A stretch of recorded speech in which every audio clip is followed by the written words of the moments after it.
Magandang araw po ulit mga ka-recap. Ipagpatuloy po natin ang kwento ni Pedro. Pagkatapos na nga matanggap ni Pedro ang regalo mula sa Sword Ghost ay agad itong gumawa ng paraan para mahanap ang bagong Simon ng Glory Group, ang Sword Ghost. Sumunod na araw ay makikita si Pedro na nasa isang yate. Maganda ang porma nito at tila ay may pupuntahang okasyon. Tumatawag sa kanya si G1 at tinatanong kung magiging maayos lang ba siya. Alam naman nila kung anong lugar ang pupuntahan nila. Ayos lang daw si Pedro at alam niyang bahay mismo ng ghost ang kanilang pupuntahan. Delikado daw ang lugar na ito, sabi ni G1. Parang hindi nakikita ang barkong ito. Kahit dumaan na ito sa 6 na kontinente at 5 karagatan ng mundo ay hindi pa rin nalalaman ang mga detalye ng barkong ito kahit mga empleyado ay hindi malaman ang pagkakakinlanlan. Kilala ang barkong ito sa pangalang Ghost Cruise. Kung sino man ang kumidnap kay Simon ay nasa barko daw, sagot ni Pedro. Sinabi ni G1 na misteryoso kung paano nila nakuha ang barkong ito. Lahat daw na impormasyon ay nakatago, pero alam naman nila kung kanino ito lahat konektado. Sa Glory Group, kung ang Korea daw ay may glory, ang Japan ay meron ding grupo. Isang killer organization na nagsimula pa noong Kamakura Shogunate at hanggang ngayon ay malakas pa rin kahit 1,000 taon na ang nakalipas. Ang Wonder and Ghost Blade. Meron ding grupo sa silangan ng Japan, ang pinakamalakas na grupo ng mga Yakuza na kilala din sa publiko dahil sa isang insidenteng nangyari na may kaugnay sa Sword Ghost. Ayon sa kwento ay 2,000 miyembro ng mga Yakuza ang namatay sa araw na yon. At ito ay sa mga kamay lamang ng 2 tao. Tinanong ni G1 si Pedro kung bakit tinawag itong missing person na kaso ngayong mas dapat tawagin itong massacre. Sinabi ni Pedro na dahil ito ay labanan ng 2 tao laban sa 12,000. At sa lugar na kung saan nangyari ang matinding labanan na yon, ay wala bakas ng mga bangkay. Kaya tinawag ang case nito na missing person. Pinaghahanap sila ng mga pulis matapos ang insidenteng ito, pero katulad ng pangalan nila, tila nang laho sila na parang mga ghost. Pagkalipas ng ilang taon ay lumabas silang muli. At ito ay bilang bagong Simon ng Glory Group. Sinabi ni G1 na bakit daw susugod si Pedro sa kuta ng kalaban kahit alam na niya kung gaano kadelikado ang kakaharapin niya. Ayos lang daw ba siya kahit wala siyang katulong? Tanong ni G1. Wala daw pakialam si Pedro, kahit ilang tao pa ang haharap sa kanya ay uubusin niya lahat ito. Walang makakaligtas at lahat ay magbabayad sa dahil sa pagdanak ng dugo ng kanyang kapatid. At isa pa, meron daw siyang katulong. Nalito si G1 pero narinig niyang may nagsisigawan. Ang magkapatid pala na Doko ay sumama. Nagagalit ang mga ito dahil si Kim Sungu lang daw ang may magandang porma tapos sila ay tagalines lamang. Sinabi ni Pedro na binalaan na niya silang huwag sumama dahil delikado at maaaring mamatay sila sa misyon na ito. Pero para sa magkapatid, ang kamatayan ng isang killer ay ang pinakahuli nilang tagumpay. Biglang may tumawag kay Sungu at tinanong kung nagustuhan daw ba niya ang yate. Ito pala ay si Choi Yun-chang, ang presidente ng Daiha Group na #1 sponsor ng Glory at ang pinakamalaking korporasyon na gumagawa ng sandata. Sinabihan ni Sungu si President Choi na pumasok lang sa loob dahil malamig sa labas. Pero napansin ni Sungu na pinapawisan si Choi Yun-chang. Tinanong niya ito kung bakit siya kinakabahan. Para kay Choi Yun-chang kay kakabahan daw talaga siya dahil lahat na illegal na produkto at kahit mga tao na nawala sa mundo ay makikita sa barkong ito. Kahit daw siya ay mayaman na at may kapangyarihan, hindi daw siya makakapasok sa barkong ito kung walang pahintulot ng isang tao nasa itaas. Nagpasalamat si Sungu sa kanya at tinatanaw niya itong utang na loob. Ayos lang daw ito at hindi kailangan tanawin na utang na loob, sa mga sandaling iyon ay nakikita na nila ang Ghost Cruise. Ano kaya ang naghihintay sa kanila ni Pedro at Yun-chang pagdating sa barko? Sa loob ng barko ay may isang nagagalit na lalaki. Mukhang sinaktan niya ang isang crew ng barko. Sumisigaw siya at hinahanap ang boss ng barko. Biglang dumating naman ang isang magandang babae kasama ang isang malaking lalaki. Ito ay ang Sword Ghost. Kinausap ng Sword Ghost ang nag-aamok na lalaki. Nagagalit ito at sinasabi na siya daw ang boss ng Dusang Group at kaya daw siyang ipatapon nito sa labas ng barko. Inakit ng babae ang boss ng Dusang Group at hinawakan sa mukha. Biglang namanhid ito at nanigas ang mga kamay. Kinutya siya ng babae at pinapanood lamang habang unti-unti itong namamatay. Inutusan na niya ang malaking lalaki na itapon na ito sa dagat. Tinanong ng babae kung ano kaya tingin nito kay Pedro, hindi daw sila sigurado kung pupunta si Pedro pero kapag hindi daw siya nakapunta ngayon ay hindi na niya makikita ang kapatid niya. At kahit pumunta man siya ay siguradong papatayin na ito at makukuha niya ang kanyang bayad. Sa kabilang parte ng barko naman ay pumasok na nga sila Sungo at ang magkapatid. Namangha sila sa nakikita sa loob. May club at swimming pool. Naroon rin ang mga mayayaman na tao, ito daw ay isang mamahaling hotel. Nagsimula silang maglinis at sinabi na walang dumi dapat sa dadaanan ng mga VVIP. Namangha ang isang Amerikano sa kanilang paglilinis. Tinawag sila nito at binigyan ng pera. Magaling daw kasi silang maglinis. Binilang nila ang pera at ito ay katumbas ng 1,000,000 won. Kapag ipagpatuloy lang nila ang paglilinis ay yayaman sila at hindi na kailangang magtrabaho. Nakatingin lang si Pedro sa kanilang pinaggagawa.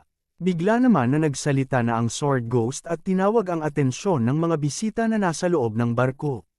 Nagpasalamat ito sa pagdalaw ng mga bisita. Isa sa main event ay ang auction ng mga pambihirang mga gamit. Naalala ni Pedro ang ibinili ni Simon. Babaeng gumagamit ng espada at lalaki na parang oso, mukhang nasa harap na niya ang peking Simon. Nagsimula na ang auction at ang unang item na ipinakita ay ang Fat Eric. Isa ito sa pinakamalakas at delikadong armas na naimbento sa Soviet Union. Isa itong biochemical na sandata. Habang inoobserbahan ni Pedro ang Sword Ghost ay naisip niya na hindi kalakasan ng babaeng nasa harap niya kaya paano daw nito nahuli si Simon. Habang pinapakita ang Fat Eric ay sumigaw ang isang matanda.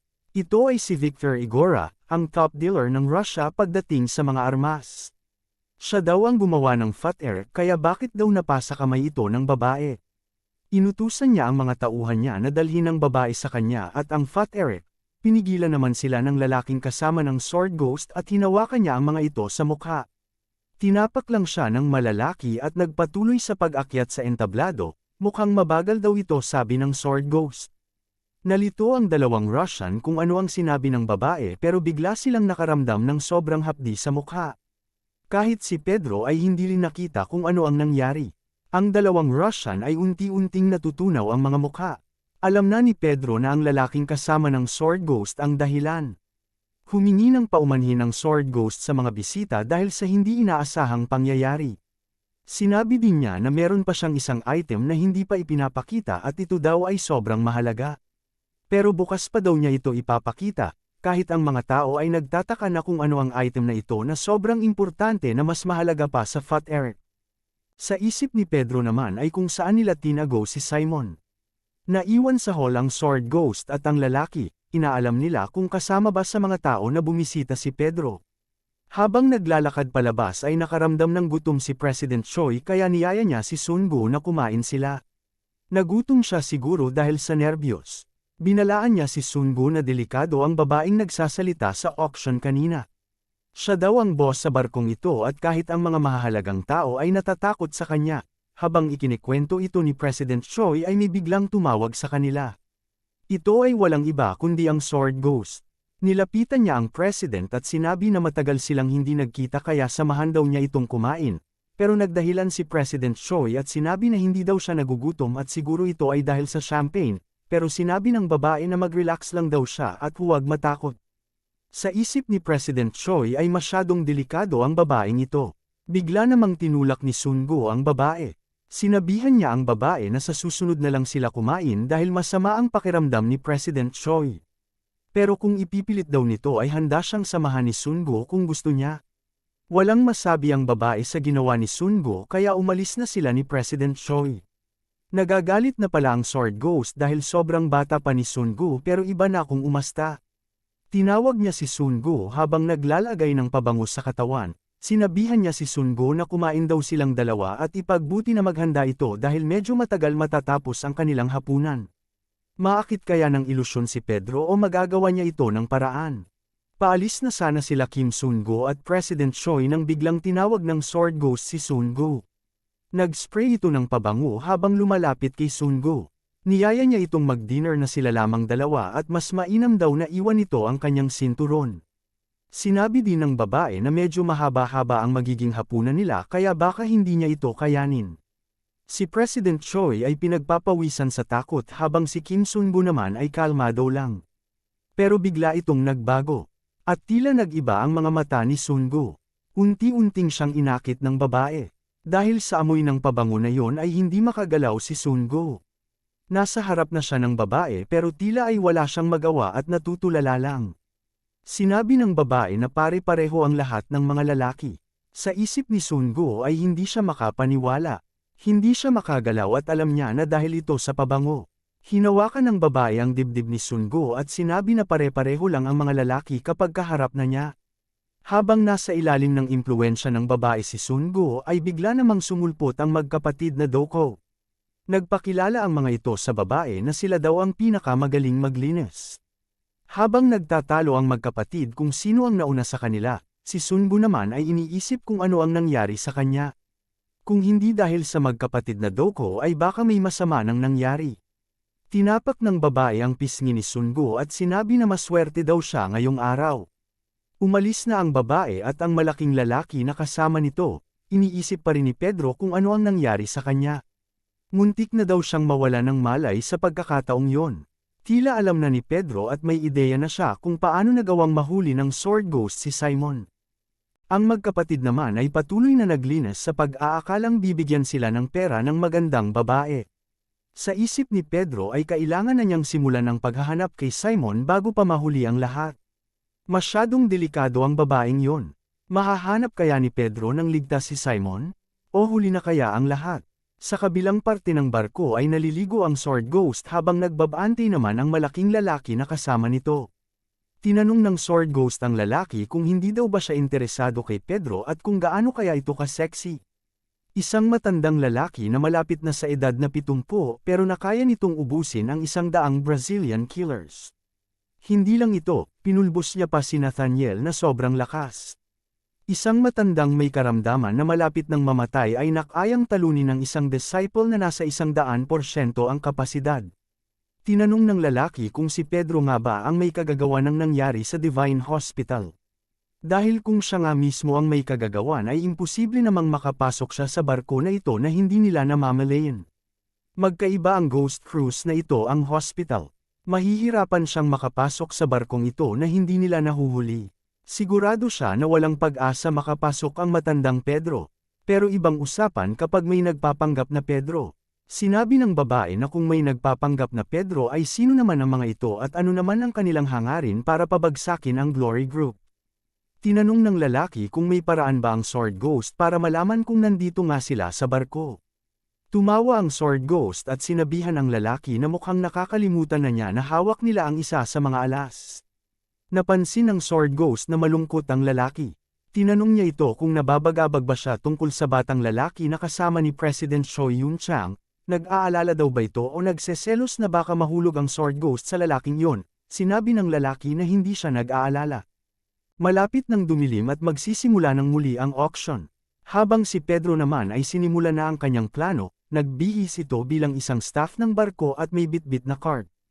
Malalim ang kanyang iniisip at halatang nag-aalala kay Simon. Naalala niya ang huling pag-uusap nila ni Simon. Maluwag daw ang damdamin ni Simon nang malaman niyang nasa maayos na kalagayan ang senior niyang si Pedro. Sinabi ni Simon na wala siyang kakilalang pamilya at ang tanging meron lang siya ay ang kapatid niya na hindi din niya kadugo. At ito ay si Pedro.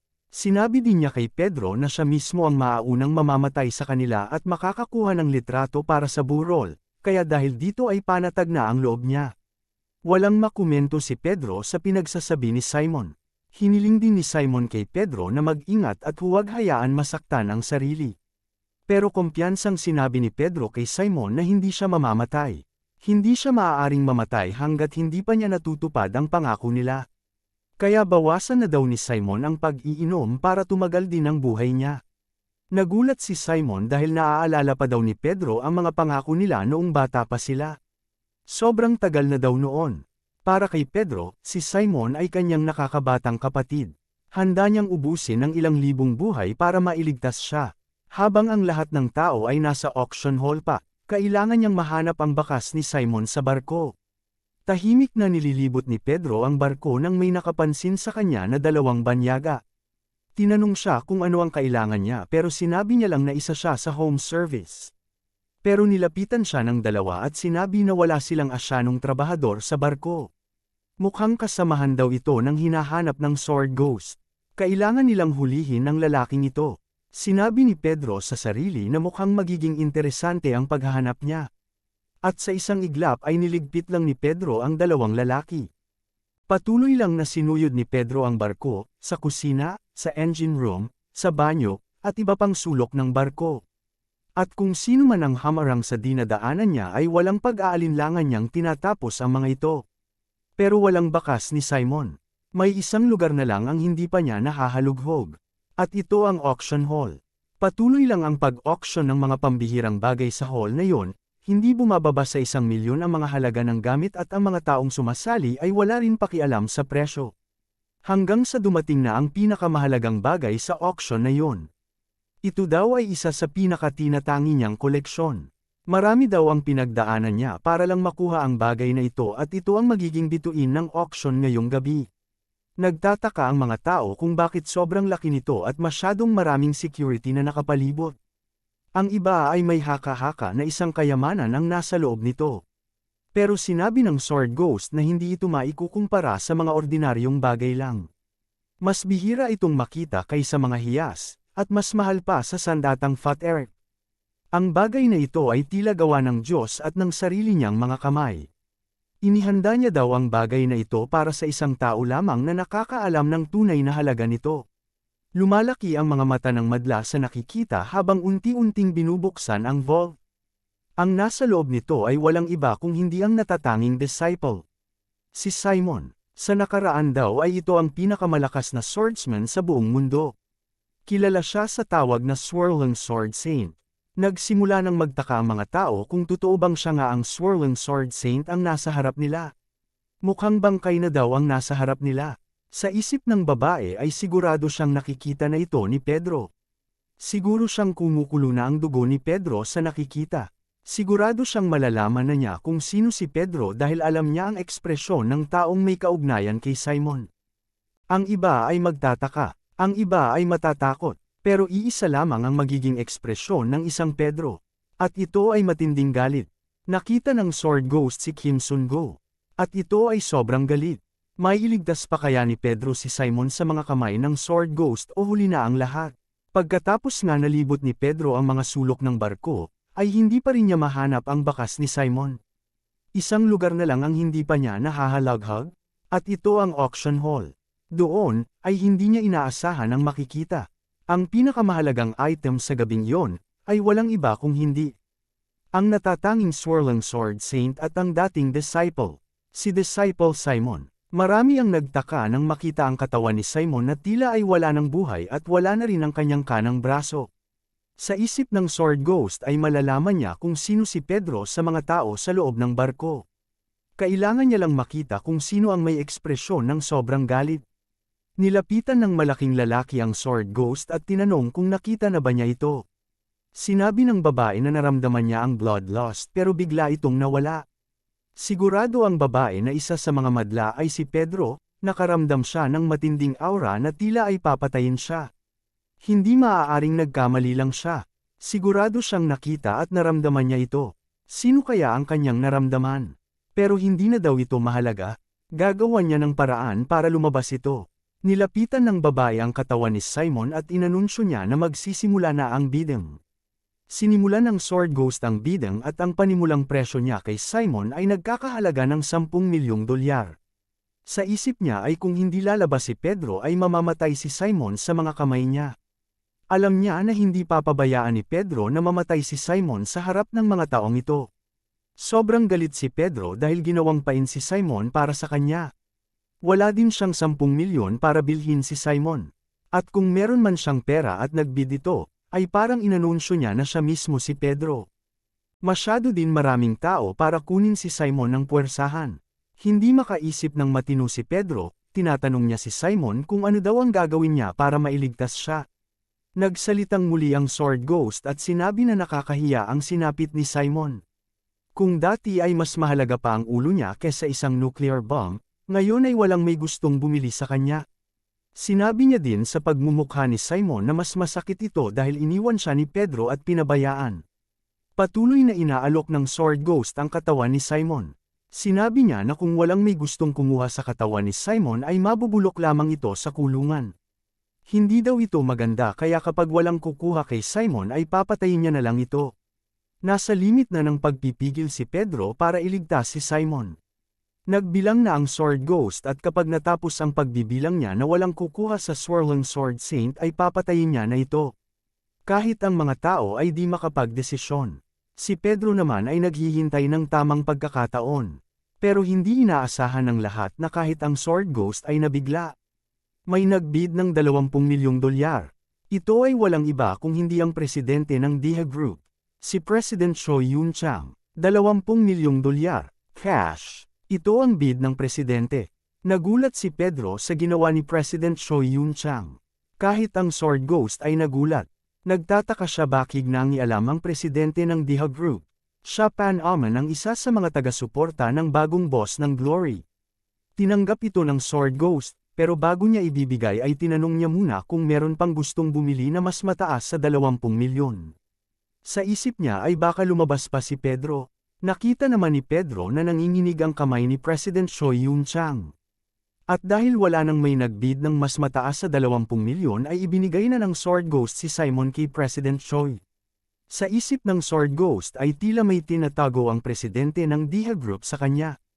Pagkatapos nga na makuha nila si Simon sa auction ay agad nila itong dinala sa kanilang kwarto at ginamot. Tinanong ni President Choi si Kim Sun-gu kung siya ba ang taong hinahanap niya. Sinabi ni Kim Sun-gu na siya nga, si Simon. Pero nag-aalala si Kim Sun-gu para kay President Choi dahil siguradong nasa panganib na ang buhay, pero sinabi ni President Choi na huwag na itong aalahanan ni Sun-gu. Simula sa mga magulang niya daw ay may koneksyon sa Glory kaya natural lang na makialam siya. At isa pa, kapag ginamit daw ni Kim Sun-gu ang isang paraang iniisip niya ay siguradong mahuhulog siya sa mga bitag ng kalaban, si Sun-gu ay nasa dilema siya ngayon. Kung hindi binili ni President Choi si Simon, siguradong mamamatay siya doon. Pero dahil binili na nga siya ni President Choi, siguradong maghahinala na at magdududa ang Sword Ghost. Mukhang ito ang gustong mangyari ng Ghost. Napaupo si President Choi at sinabi na masyado ng delikado ang pananatili nila sa barko. Pero kahit sabihin niya pa ito ay wala namang ligtas na paraan para makaalis sa barkong ito. Biglang sinabi ni Sun-gu na meron siyang paraan. Tinanong siya ni President Choi kung ano ito. Ayon kay Sun-gu, ay naghanda na siya sa mga pagkakataong ito. Hawak niya ang Joker card. Lumabas si Sun-gu at tila may hinihintay. Dumating na nga sila. Walang iba kung hindi ang magkapatid na Doko. Tinawag nilang commoner si Sun-gu at tinanong kung ano ang kailangan niya sa mga mayaman na katulad nila. Tinanong sila ni Sun-gu kung ano ang nangyari sa kanila sa nakalipas na araw. Pero pinagyabang lang nila ang kanilang pera at sinabihan si Sun-gu na magtrabaho din katulad nila para maging mayaman. Pero binasag ni Sun-gu ang kanilang pantasya nang tinanong niya ang magkapatid kung nagpunta ba sila dito para maging mayaman o para maging isang magaling na killer katulad ni Pedro. At doon nila napagtanto na tila nakalimutan nila ang kanilang tunay na hangarin. Sinabi ni Hang Doko na tila nabaliw na sila dahil lamang kumita sila ng 15 milyon won sa nakalipas na mga araw. Sinabi nila na magiging mayaman sila kung magiging tagapaglinis sila ng barko pero hindi sila magiging magaling na killer. Kaya tinaanong nila si Sun-gu kung ano ang kailangan nilang gawin. Sinabi ni Sun-gu na mayroong masamang mangyayari sa loob ng barkong ito.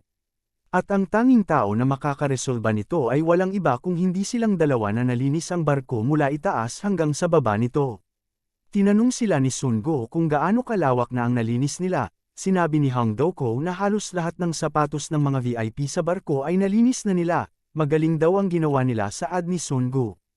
Ito daw ang magiging bunga ng kanilang pagtatrabaho at simula sa oras na ito ay gagawin nila ang isang A-rank mission. Pagkatapos ng pag-uusap ng tatlo ay bumalik na si Sun-gu sa kwarto ni Simon. Nakatingin lang si Pedro kay Simon at iniisip ang kanilang nakaraan. Naaalala ni Pedro ang mga hiling ni Simon noong bata pa sila. Hinihiling ni Simon na sana ang kanilang uniforme ay tunay na uniforme ng isang paaralan, ginagawa ng baon ng mga magulang imbes na baril at espada ang kanilang hinawakan. At sana daw ay nakakasali din sa ibang mga bata sa paglalaro. Pero paano daw sila makakahawak ng papel at ballpen kung ang mga kamay nila ay puno ng mantsa ng dugo? Pero biglang sinabi ni Pedro kay Simon na gumawa na lang ito ng sarili niyang paaralan. Nagulat si Simon sa sinabi ni Pedro. Sinabi ni Pedro na silang dalawa, para sa mga mahihirap at orphans, ay gagawa sila ng paaralan, isang paaralan na tatanggap ng mga batang walang-wala. Pwede din pumasok at mag-ara doon si Simon at si Pedro mismo ang bibili ng mga school supplies. Hindi nakakibo si Simon. Pero bigla niyang sinabi na siya mismo ang bibili ng mga libro. Bakas sa mga mukha ni Simon ang tuwa.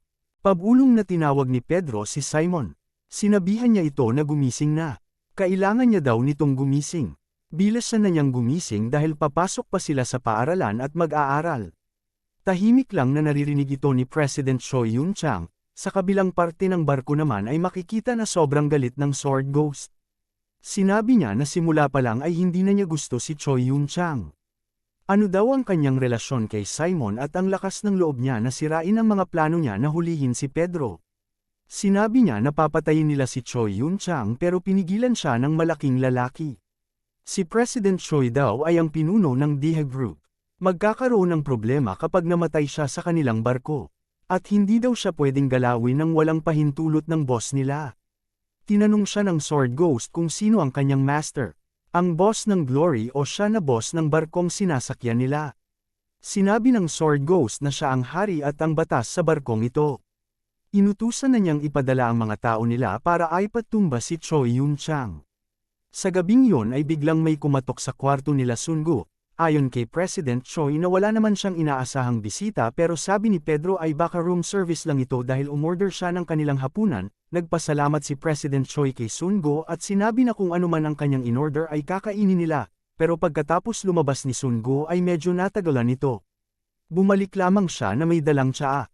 Nagtaka si Choi Yun-chang. Sinabi ni Sungo na pinabalik niya ang steak dahil malamig ito. Mukhang galit daw ang babae sa kanya dahil pati sa pagkain ay iniipit na siya. Pagkatapos na bigyan ng tsaa ni Sungo si Choi Yun-chang ay nagpaalam ito na lalabas muna siya. Sa isip ni Sungo ay kailangan niyang lumabas para iligpit ang isang kwarto.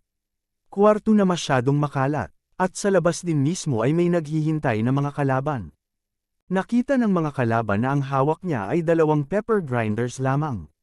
Nagtaka ang mga kalaban dahil paano daw lalaban ang bodyguard ni President Choi sa kanila gamit ang pepper grinders. Sinabi ni Pedro sa kanila na tila wala silang alam. Ipapakita niya sa kanila kung gaano ka nakakatakot ang mga pepper grinders na hawak niya. Dudurugin ba ni Pedro ang mga kalaban na parang mga paminta? Matapos nga na binili ni President Choi si Simon sa auction ay agad siyang naging target ng Sword Ghost. Kinagabihan ay pinadala na ng Sword Ghost ang kanyang mga tauhan para ipatumba si President Choi. Mapipigilan kaya silang lahat ni Pedro? Napapaligiran na si Pedro ng mga tao ng Sword Ghost. Habang ang mga kalaban ay may hawak-hawak na baril ay tanging mga pepper grinders lang ang sandata ni Pedro. Sinabi ng isang pirata na ano naman ang magagawa ng isang bodyguard laban sa kanilang armadong mga pirata. Pero sa isip ng pirata ay tila kakaiba ang lalaking kaharap nila. Sampo sila na may mga baril habang mag-isa lamang ang kalaban nila. Ano naman daw ang magagawa niya gamit ang mga pepper grinders na ito? Walang kwenta daw ito, pero ano daw ang kanyang kakaibang nararamdaman? Biglang nagsalita si Pedro at tinanong sila kung ano ang problema. Bakit hindi nila maiputok ang kanilang baril? Nagtataka ang pirata bakit hindi daw siya natatakot. Parang nalalaman daw nito ang iniisip nila. Hindi nila maiintindihan ang ginagawa ni Pedro na patalon-talon sa iba't ibang direksyon. Sinimulan ng umatake si Pedro. Sinabi niyang bibigyan niya ng leksyon ang mga pirata. Hindi makapaniwala ang pirata na umaatake ang isang bodyguard sa kanila nang walang takot. Ang kanyang mga atake ay walang kapintasan at perpekto ang mga galaw. Sa isip ni Pedro, ang dahilan kung bakit hindi maiputok ng mga pirata ang baril ay nasa gitna sila ng gunfield. At kapag sinubukan nilang iputok ang baril, ang mga kakampi nila ang matatamaan. Ngayon ay ipapakita niya kung gaano kalakas ang pepper grinders na minamaliit nila. Itinapon ni Pedro ang 2 pepper grinder niya at sumabog ang mga ito sa kalaban. Walang makita ang mga pirata at ginamit ni Pedro ang pagkakataong ito para patumbahin silang lahat. Nagulat ang isang pirata nang nasa harap na niya si Pedro. Madugong labanan ang nangyayari pero sa huli, nang hamupa na ang usok, ay makikitang tagumpay si Pedro. Sinabi niya na kung kutsilyo ang gamit nila imbis na baril ay baka tumagal pa sila ng ilang segundo. Tumakbo na si Pedro para gawin ang pinaplano. Magsisimula na daw ang napakagandang palabas. Sa kwarto naman ng Sword Ghost, ibinalita ng isang tauhan niya na ang lahat na taong ipinadala nila kay Choi Yun-chang ay hindi na sumasagot. Nagulat ang Sword Ghost sa narinig. Tinanong niya kung pumalpak ba ang mga ito pero hindi sumagot ang tauhan niya. Sinabi ng Sword Ghost na pumalpak nga sila. Mahirap daw paniwalaan ito dahil siya mismo ang pumili sa mga profesional na piratang ito nang pumunta siya sa Somalia. Isa lang ang rason bakit nangyari ito. Ang matandang Pedro. Tama nga daw siya at nagtatago nga si Pedro sa likod ni President Choi Yun-chang. Nakatanggap muli ng masamang balita ang Sword Ghost. May kaguluhang nangyayari sa restaurant ng barko. Nagpakita daw doon si Pedro. Nalito ang Sword Ghost dahil akala niya ay nasa kwarto ito ni Choi Yun-chang. Nakatanggap sila ulit ng balita, si Pedro daw ay nasa swimming pool. Sunod-sunod silang nakatanggap ng balita na nagpakita daw si Pedro pero sa iba't ibang parte ng barko. Hindi maintindihan ng Sword Ghost ang nangyayari. Kahit sa engine room at sa lobby ay nagpakita din daw si Pedro. Iniisip ng Sword Ghost kung ano ang at paano ito ginagawa ni Pedro. Inutusan niya ang tauhan na bilisan at alamin kung ano ang tunay na nangyayari. Makikitang nagkakagulo na sa iba't ibang parte ng barko. Sa pool, sa restaurant, at sa lobby. Galit na ang Sword Ghost. Alamin daw kung ano ang nangyayari sa kanyang barko. Habang nagkakagulo ay natutuwang nanunood lang ang magkapatid na Doko. Natutuwa ang magkapatid dahil sila mismo ang dahilan ng kaguluhang ito. Bago pala ang mga pangyayaring ito ay nag-usap ang magkapatid kasama si Pedro. Tinanong sila ni Pedro kung ano para sa kanila ang VIP. Sinagot ng magkapatid na ito ang mga taong parang dugong bughaw. Ang mga VIP ay nasa panganib. Nagulat ang magkapatid sa sinabi ni Pedro. Hindi daw pwede dahil kailangan pa nilang magkapera sa mga VIP. Tinanong sila ni Pedro kung naaalala ba nila kung ano ang ginawa ng tauhan ng babae sa mga bodyguard ng VIP galing Russia. At ang VIP mismo ay tinangay ng mga tauhan ng babae at walang may alam kung nasaan na siya ngayon. Dagdag pa ni Pedro, ang baliw na babae daw ay papatayin ng lahat ng mga VIP sa barko. Nagalit ang magkapatid nang nalaman ito. Humanda daw siya, wala daw siyang karapatang kunin sa kanila ang kanilang pagkakaperahan. Sinabi ni Pedro na ito na ang panahon para anihin ang kanilang pinaghirapan. Simula ngayon ay isang A-rank mission ang gagawin nila. Ano daw ang gagawin nila? Ayon kay Pedro, kailangan nilang maglibot sa barko at ipagpatuloy lang ang paglilinis. Pero habang ginagawa daw nila ito ay ipalaganap nila ang chismis. Ano kaya ang mga chismis na ito? Habang naglilinis ay sinabi ni Jae Doko kay Hong Doko na may narinig daw siyang balita. Ang madam na nagmamay-ari daw ng barkong ito ay planong patayin ang lahat ng VIP. Gusto daw nila sanang sabihin sa mga VIP ito pero natatakot sila baka mahuli sila ng madam. Sinadya nilang marinig sila ng mga VIP para matakot ang mga ito. Mukhang tagumpay nga sila sa kanilang trabaho pero tinanong ni Hong Doko kung ano na ang susunod nilang gagawin. Sinabi ni Jae na klarong ibinili ni Kim Son-gu na maghintay sa kanyang hudyat. Mukhang handa na nga si Pedro sa susunod na parte ng plano. Kinuha at kinasa na niya ang kanyang baril. Tinutok niya sa itaas at ipinutok ito. Nadagdagan ang takot ng mga tao at nagpapanik na ang mga ito. Kanya-kanyang nagsitakbuhan ang mga tao sa barko. Tama nga daw ang kwento-kwento na papatayin sila ng madam. Pero ang putok na yon ang hudyat na hinihintay ng magkapatid. Ibinili ni Pedro sa kanila na kapag narinig nila ang putok ng baril, hudyat na ito para simulan ang pinakamahalagang parte ng plano. Biglang sumigaw ang dalawang magkapatid at humihingi sila ng tulong. May isang matandang Asyano daw na nakikipaglaban sa mga tauhan sa barko. Ang pinakamahalagang parte ng plano nila ay ipagkalat na si Pedro ay dumating na. Muling binalita ng isang lalaki ang sitwasyon sa loob ng barko. Sinubukan daw nilang kontrolin ang sitwasyon pero ang mga VIP daw ay hindi nakikinig sa kanila.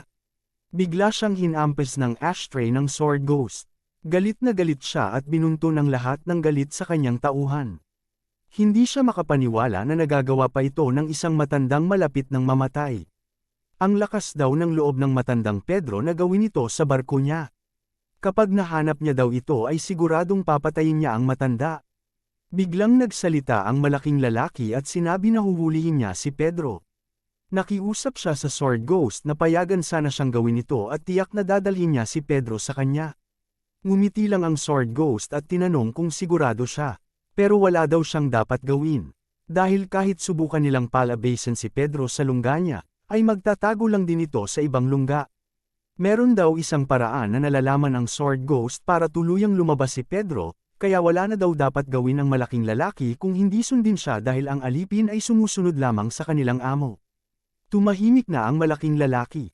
Bigla namang binasag ng Sword Ghost ang salamin kung saan nakapaloob ang Photorok. Ito daw ang gagamitin niya. Sa pamamagitan nito, 200,000 tao ang mamamatay. At ginamit nga ito ng Sword Ghost. Unti-unting kumakalat ang usok sa barko. Naalarma na si Pedro dahil siguradong marami ang madadamay.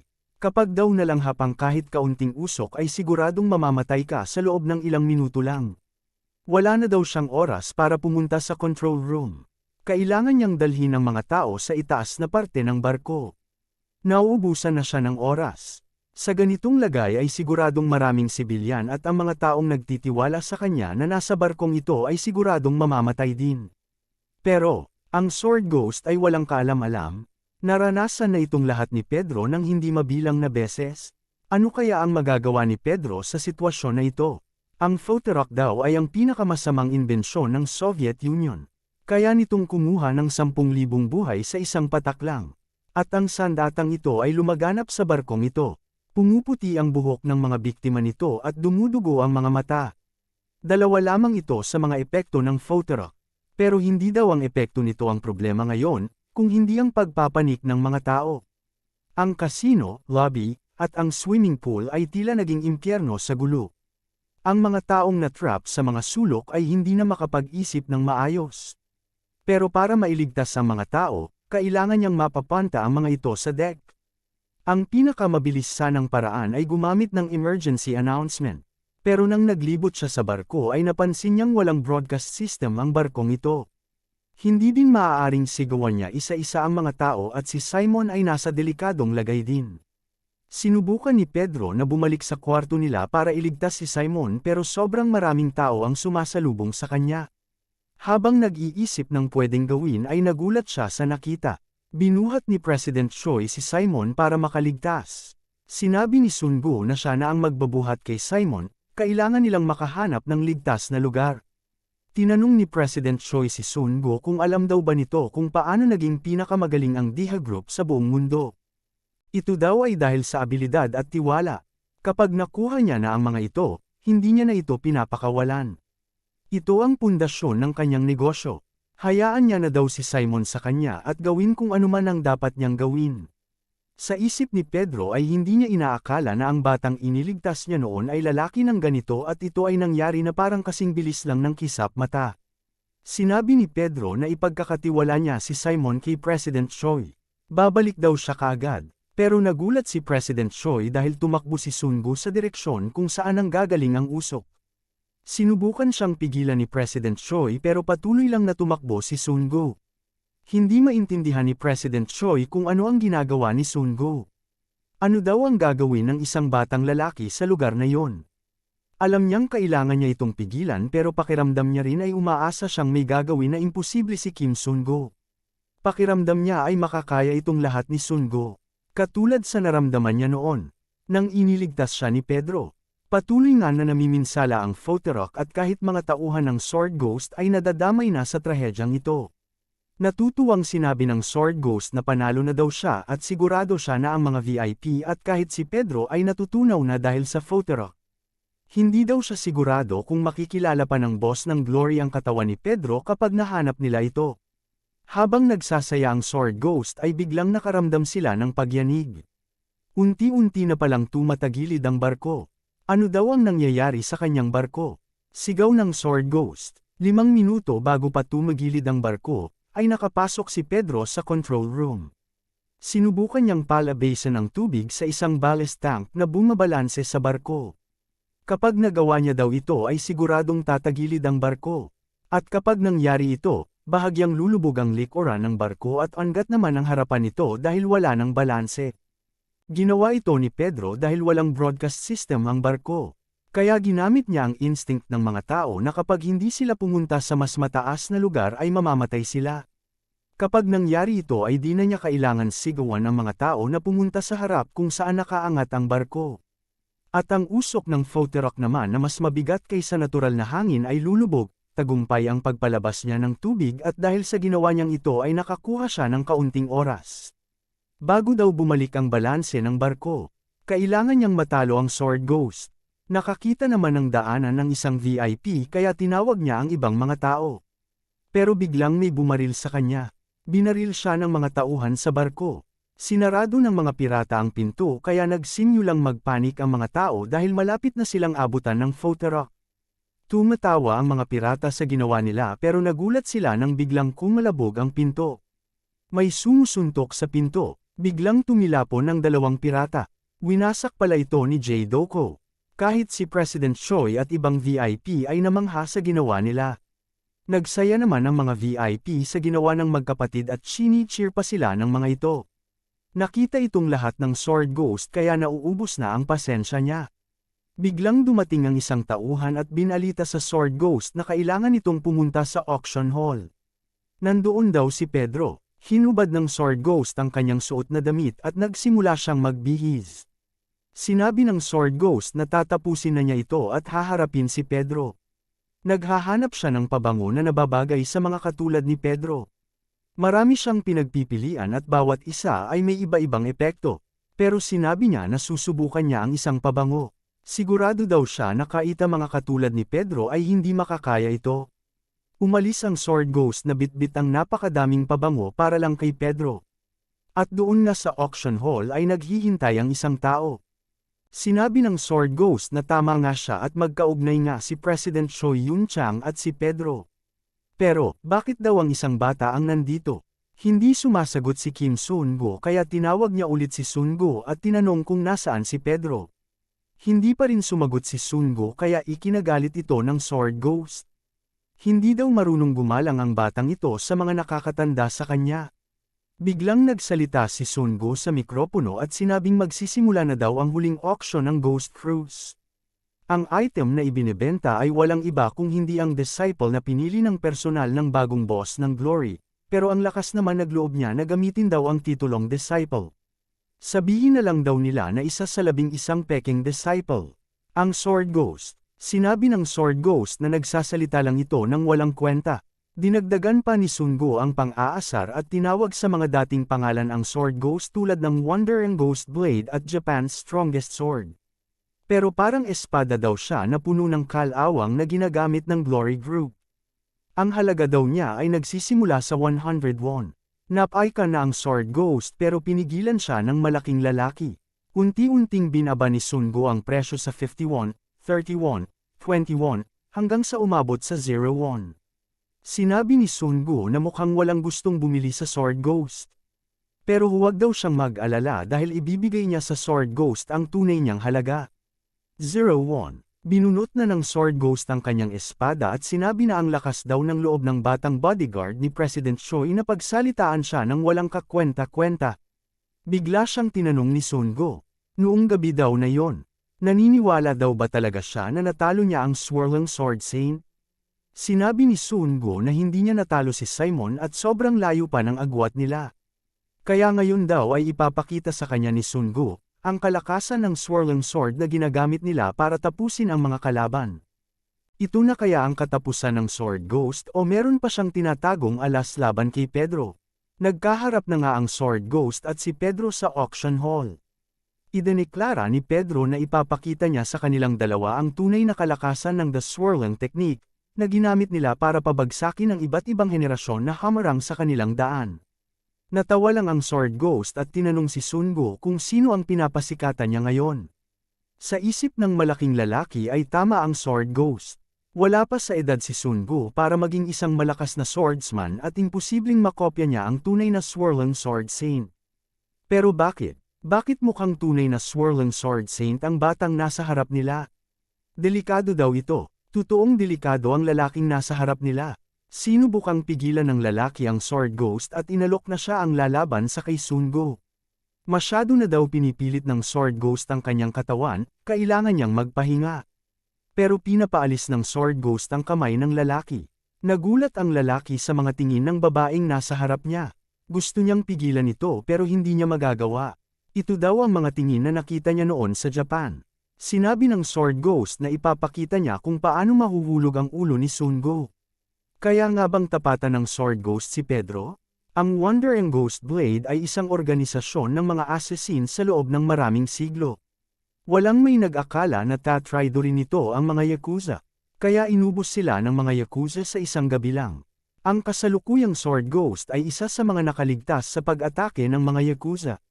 Buong buhay niya ay inilaan niya sa pag-training para mapaghiganti ang kanyang pamilya lalo na ang kanyang magulang. At dumating nga ang araw na yon. Isang gabi ay pinuntahan nila ang kuta ng mga Yakuza. Tinanong ng leader kung siya ba ang tinatawag na Sword Ghost. Ayon sa mga balita ay tinawag siyang Sword Ghost dahil hindi na mamalayan ng mga biktima na naputol na ang kanilang ulo. Pero hanggang kailan daw sila magdadala ng laos na espada? Sa mga panahon ngayon daw ay hindi na epektibo ang paggamit nito. Ano daw kaya ang mas mabilis, ang kanyang baril o ang espada ng Sword Ghost? Kilala ng leader ang Sword Ghost. Siya daw ang nag-iisang anak ng leader ng Wonder and Ghost Blade.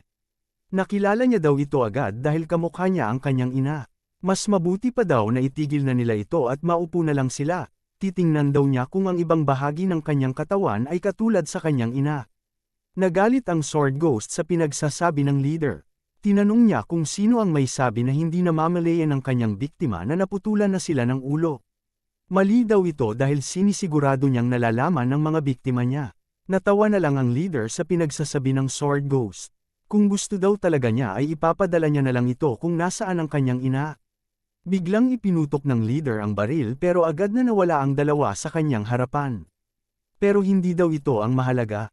Paano daw na nakikita niya ang kanyang sarili na duguan? Biglang sinabi ng Sword Ghost na sinisigurado niyang nalalaman ng kanyang biktima kung sino ang tumatapos sa kanila.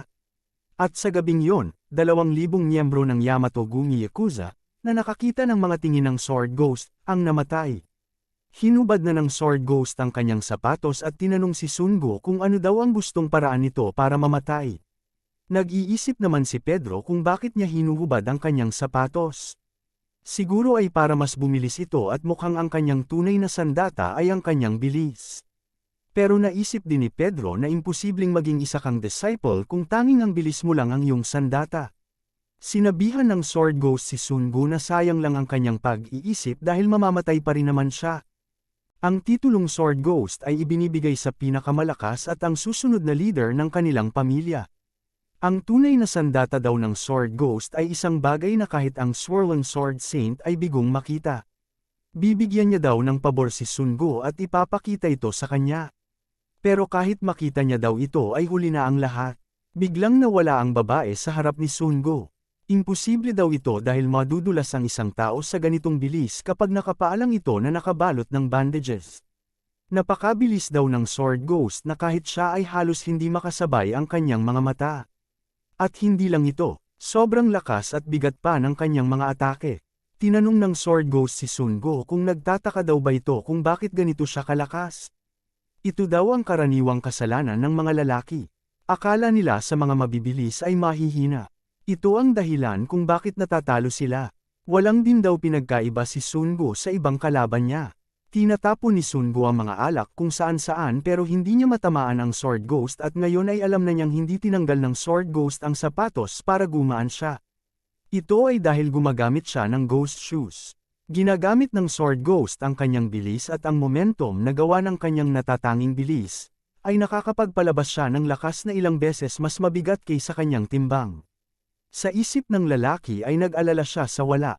Hindi makaatake si Sun Go. Mabilis daw ang galaw ng Sword Ghost at bigla itong nawawala kaya mahirap maka-counter-attack si Sun Go. Pero ano daw itong kakaiba niyang napapansin? Sigurado siyang dehado si Sun Go sa labanang ito pero bakit hindi makikita sa mukha niya ang pagkatalo? Sinabi ng Sword Ghost na akala niya daw ay ipapakita ni Sun Go ang Swirling Sword Technique. Pero sa ganitong lagay daw ay parang hindi na niya ito maipapakita.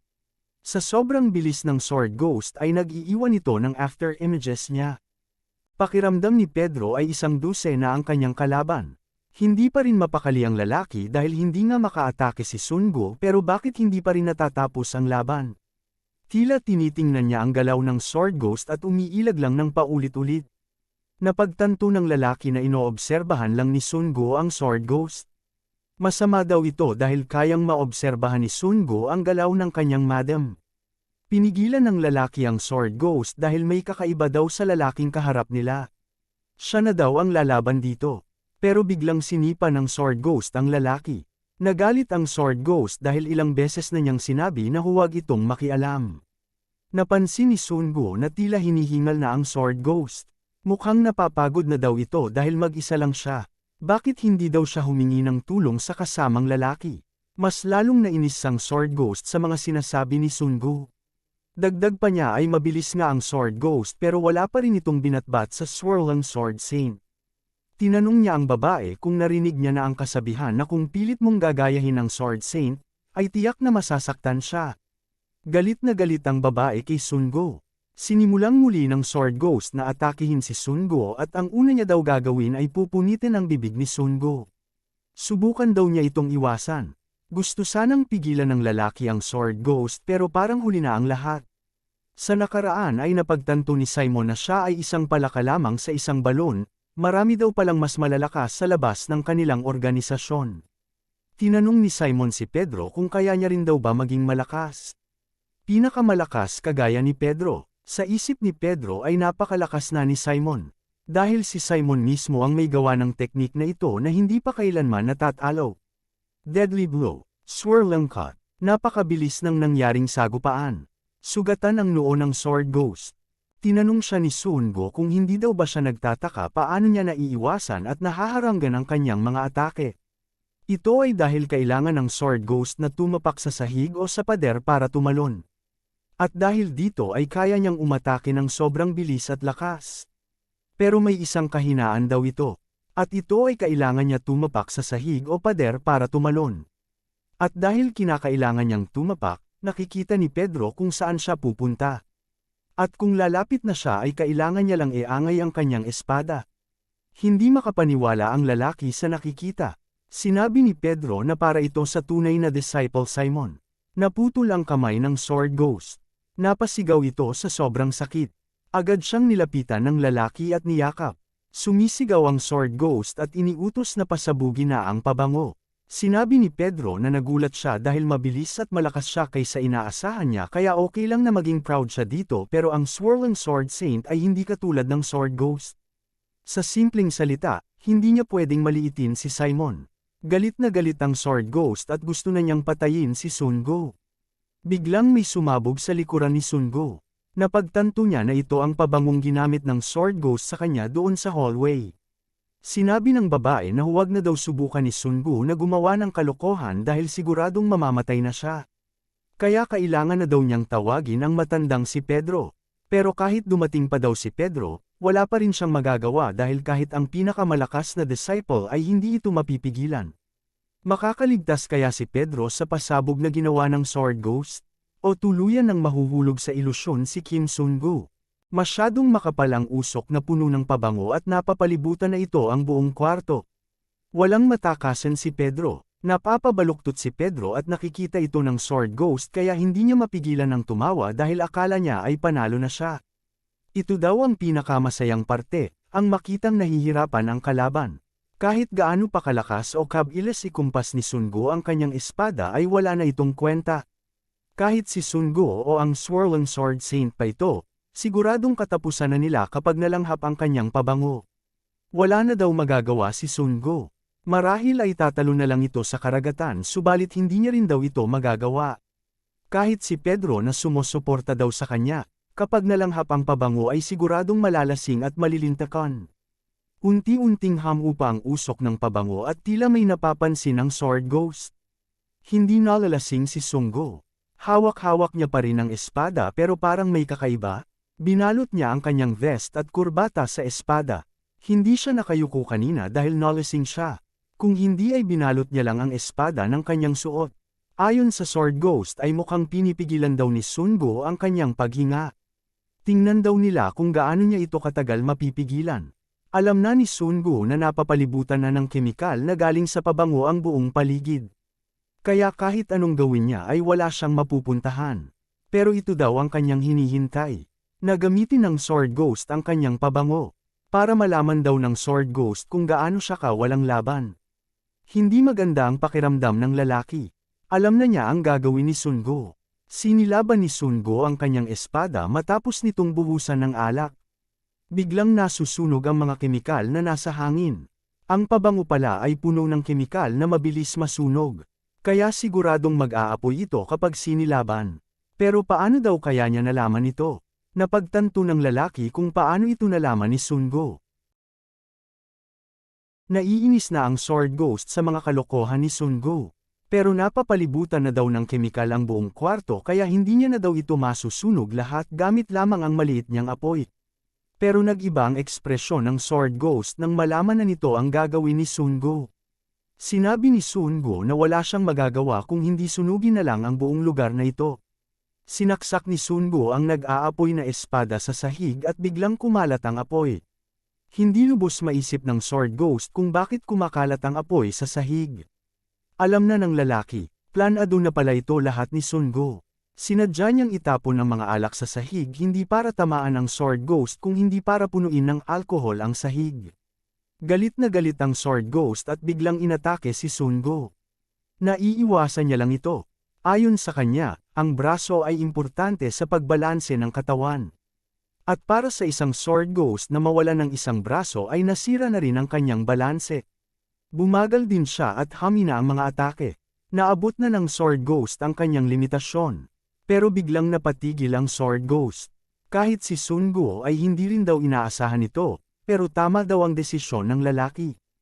Kapag tumaas pa daw ang blood pressure ng Sword Ghost, hindi titigil ang kanyang pagderyugo at siguradong mamamatay siya. Tinanong ni Sun Go ang lalaki kung siya daw ba ang susunod niyang kalaban. Sinabi ng lalaki na nakagawa ng malaking pagkakamali si Sun Go. Biglang tumakbo ang lalaki bit-bit ang Sword Ghost. Sa nag-aapoy na napaligid, tinatakas ng lalaki ang Sword Ghost at iniisip niya ang pinag-usapan sa bagong boss ng Glory. Plano pala nila na kapag natapos ang lahat ay babalik siya sa Japan kasama ang kanyang madam. Tinanong siya ng boss kung ano daw ba ang kanyang plano pag nakabalik na siya ng Japan. Bubuhayin daw ba niyang muli ang Wonder and Ghost Blade Organization o gagawa siya ng bago niyang sect? Hindi sumagot ang lalaki kaya ngumiti lang ang boss at sinabi na marami talagang sekreto ang Wonder and Ghost. Napaka-interesante. Balik sa kasalukuyan, si Pedro naman ay naglalakad palabas sa nag-aapoy na auction hall. Sa isip niya ay natapos na niya ang lahat ayon sa plano. Pero may isang bagay na hindi niya pa rin maintindihan. Bakit na-involved ang organisasyon ng Wonder and Ghost Blade sa Glory? Bago pala sila pumunta sa Ghost Cruise Ship ay nag-research si G1 tungkol sa Sword Ghost. Masyado daw hardcore ang babaeng ito at naging leader ng kanilang organisasyon sa napakabatang edad. Pero ang hindi maintindihan ni G1 ay kung paano siya naging bagong Simon. Tinanong siya ni Pedro kung ano ang kanyang ibig sabihin. Ayon kay G1 na alam na ni Pedro ito. Ang mga disciple ay ang mga hindi kapalit-palit na mga ulila galing sa Honor Orphanage na itinalaga sa Glory Group. Sa ibang mga bansa, itinuturing na mas mahalaga pa sa nuclear weapon ang mga disciple. Kaya ito daw ang mas kataka-taka. Magaling nga ang Sword Ghost pero kung kumpara daw kay Senior Simon, wala daw itong binatbat. Imposible daw na pipili ng mas mahinang disciple kumpara sa nauna ang kasalukuyan boss ng Glory. Ano ang dahilan bakit kinilala ng boss ang Sword Ghost bilang Simon? Sa isip ni Pedro ay mukhang tama nga ang mga sinabi ni G1. Tila may kinalaman ang Wonder and Ghost Blade sa mga nangyayari. Sa deck ng barko kung saan unti-unti itong nasusunog, ay doon naghihintay si Pedro. Biglang siyang nagtanong kung bakit daw pilit na nagtatago ang babaeng yun sa anino ng Sword Ghost. Hindi niya alam ang sitwasyon ng babae pero wala na daw dahilan para gawin din ito ng lalaki. Alam na ni Pedro kung ano ang tunay na katauhan ng lalaki. Siya ang tunay na bagong Simon. Codename Simon Kageo, kanang kamay ng Sword Ghost. Rank, Disciple. Sinabi ng lalaki kay Sungo na may kasabihan daw sa ganitong industriya na kung sino ang taong mahilig manggusisa ay nauunang mamatay. Sumang-ayon naman si Sungo. Sa isip ni Pedro ay maliban sa pagiging totoong disciple, wala siyang ibang impormasyon sa lalaking ito. Mas mabuti sana kung mayroon itong impormasyon katulad ng kay Nathaniel. Pero ngayon ay wala siyang paraan para malaman ang fighting style ng kalaban niya. Isa lang ang sigurado siya. Ang lalaking ito ang anino ng kanyang master. Ibig sabihin, napakalakas na pressure. Sinabi ng lalaki kay Sungo na hindi siya isang bodyguard lang ni Choi Yun-chang. Sino daw siya at ano daw ang kaugnayan ni Sungo kay Pedro? Ngumiti lang si Sungo. Sa isip niya na ang kaharapan niya ngayon ay puno ng mga kuryosidad. Ibig sabihin ay unti-unti niya lang itong aalamin. Sinabi ni Sungo sa lalaki, na sa industriyang ito, ang taong masyadong mausisa ay naaunang mamatay. Abangan po natin mga ka-recap ang bakbakang Pedro at ng bagong Simon sa susunod na mga kabanata. Nagsimula ngang maglaban si Pedro at Kageo sa itaas ng nasusunog na deck ng barko. Parehong napa-atras ang dalawa dahil sa lakas na taglay nilang pareho. Hindi maintindihan ni Pedro, hindi niya daw mabasa ang galaw ni Kageo, hindi rin ito karate. Masyadong mababa ang stance ni Kageo para sa karate. Hindi pa daw niya nakikita noon ang mga galaw na ito. Ano pa kaya ang tinatago ng bagong Simon?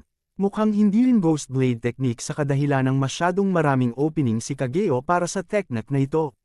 Hindi rin preparado si Kageo na gumawa ng defensive moves kapag inatake. Maraming opening at kakaibang stance, mas nalilito si Pedro kay Kageo. Ang kanyang paggalaw ay parang hindi siya natuto makipaglaban pero parang natural ito sa kanya. Mas malapit ito sa instinct ng isang hayop. Nakakaya din ni Kageo na iwasan ang mga grappling move ni Pedro kahit nasa imposibleng anggulo na ito. Hindi niya rin iniwasan ang makita ang atake at nag-isip lang ng desisyon sa isang iglap. Ibig sabihin, isa siyang henyo. Mas naging interesado si Pedro sa pagkatao ni Kageo.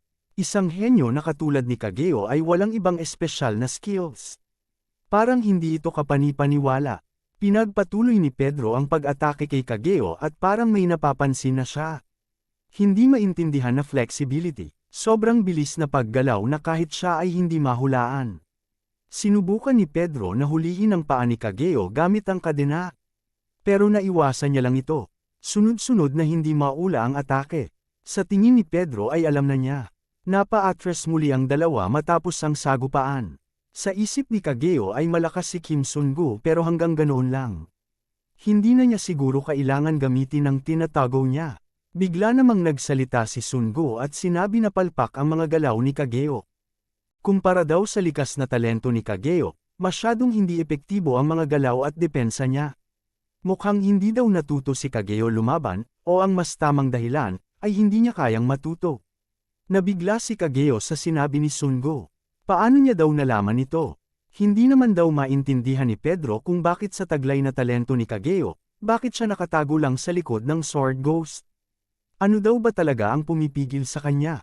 Hindi makasagot si Kageo sa sinabi ni Sun-gu. Ilang taon na pala ang nakalipas sa Japan. Sa kautusan ng Wonder and Ghost Blade family head na si Yusuke Hideaki, ay pinaligpit nila ang isang grupo ng mga Yakuza. Mukhang nagtagumpay daw ang grupo ng Young Lady sa misyon nilang iligpit ang malakas na grupo ng Sekinoryu. Pero sinabi ni Hideaki na kung gusto daw siyang lokohin nila, ay ayusin nila at gawin ng tama. Napansin ni Hideaki na hindi ito kagagawa ng Wonder and Ghost Technique.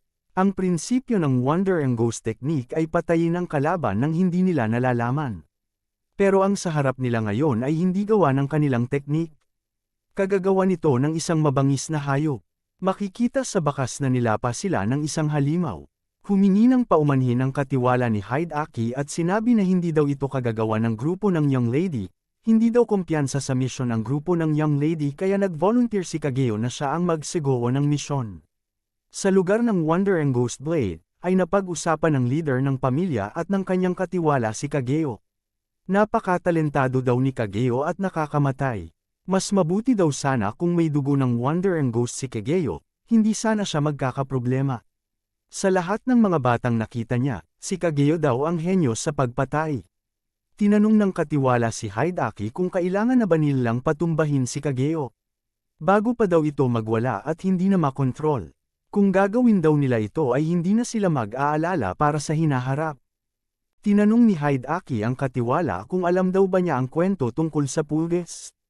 Ang pulges daw ay kayang tumalo ng 1 metro, 200 beses mahigit kaysa sa sariling laki nila.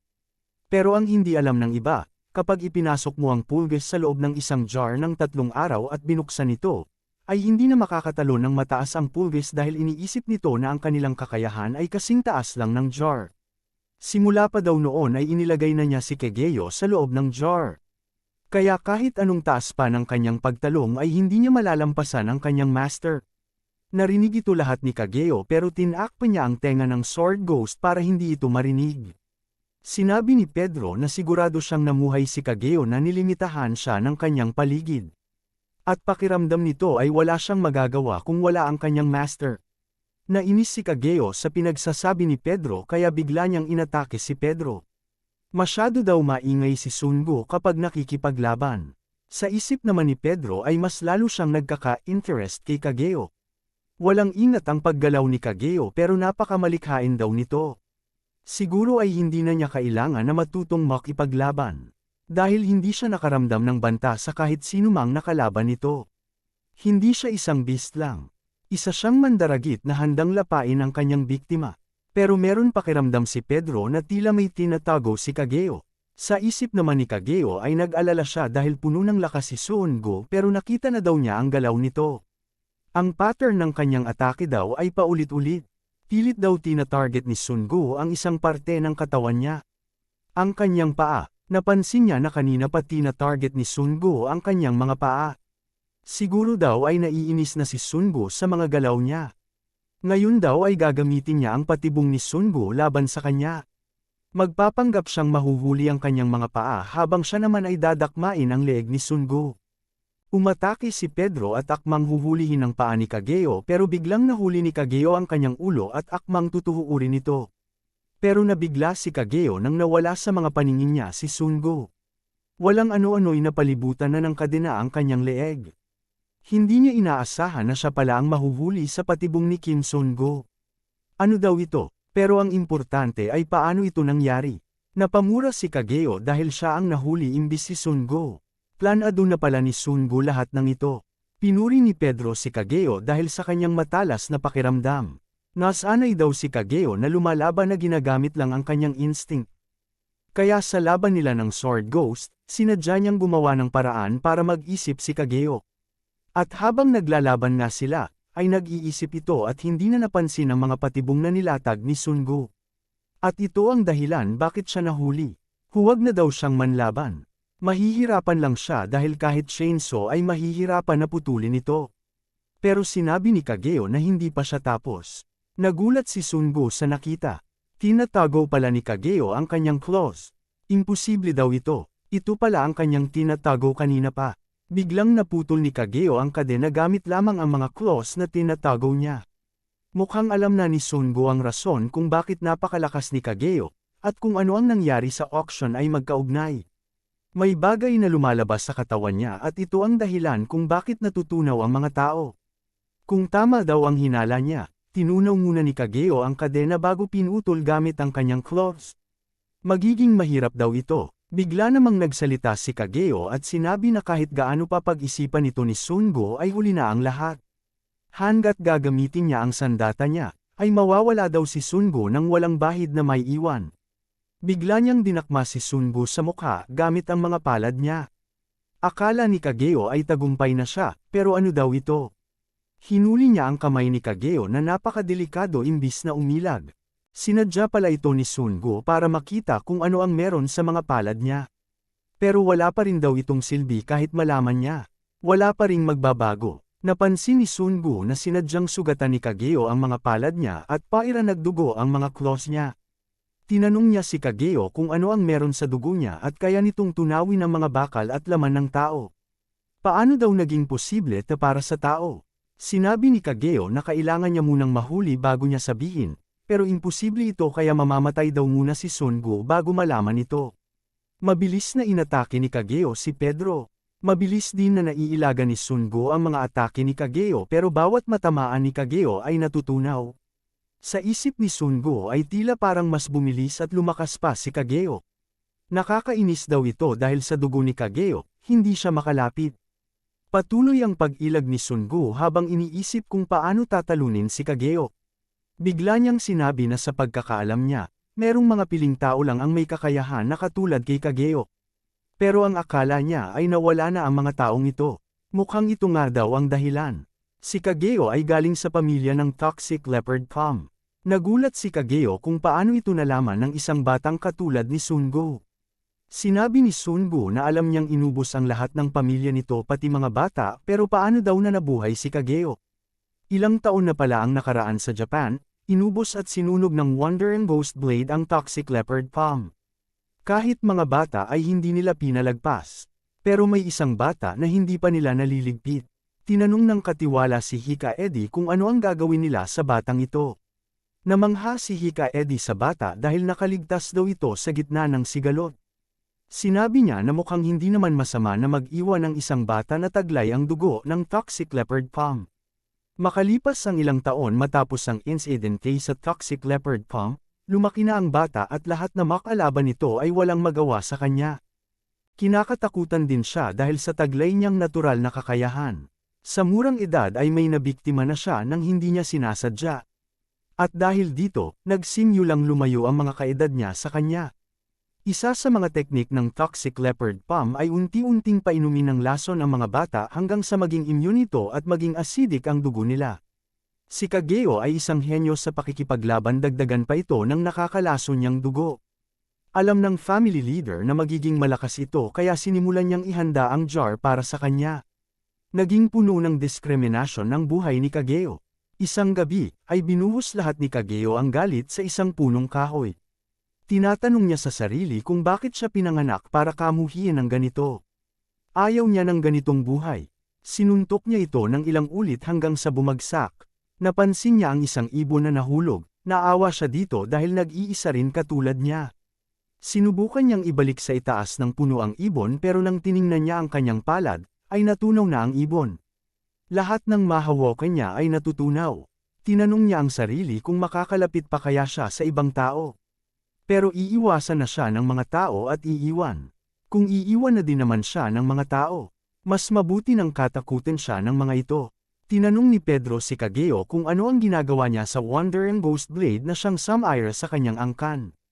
Pinatahimik niya si Sungo. Masyado daw itong maraming sinasabi kahit walang alam.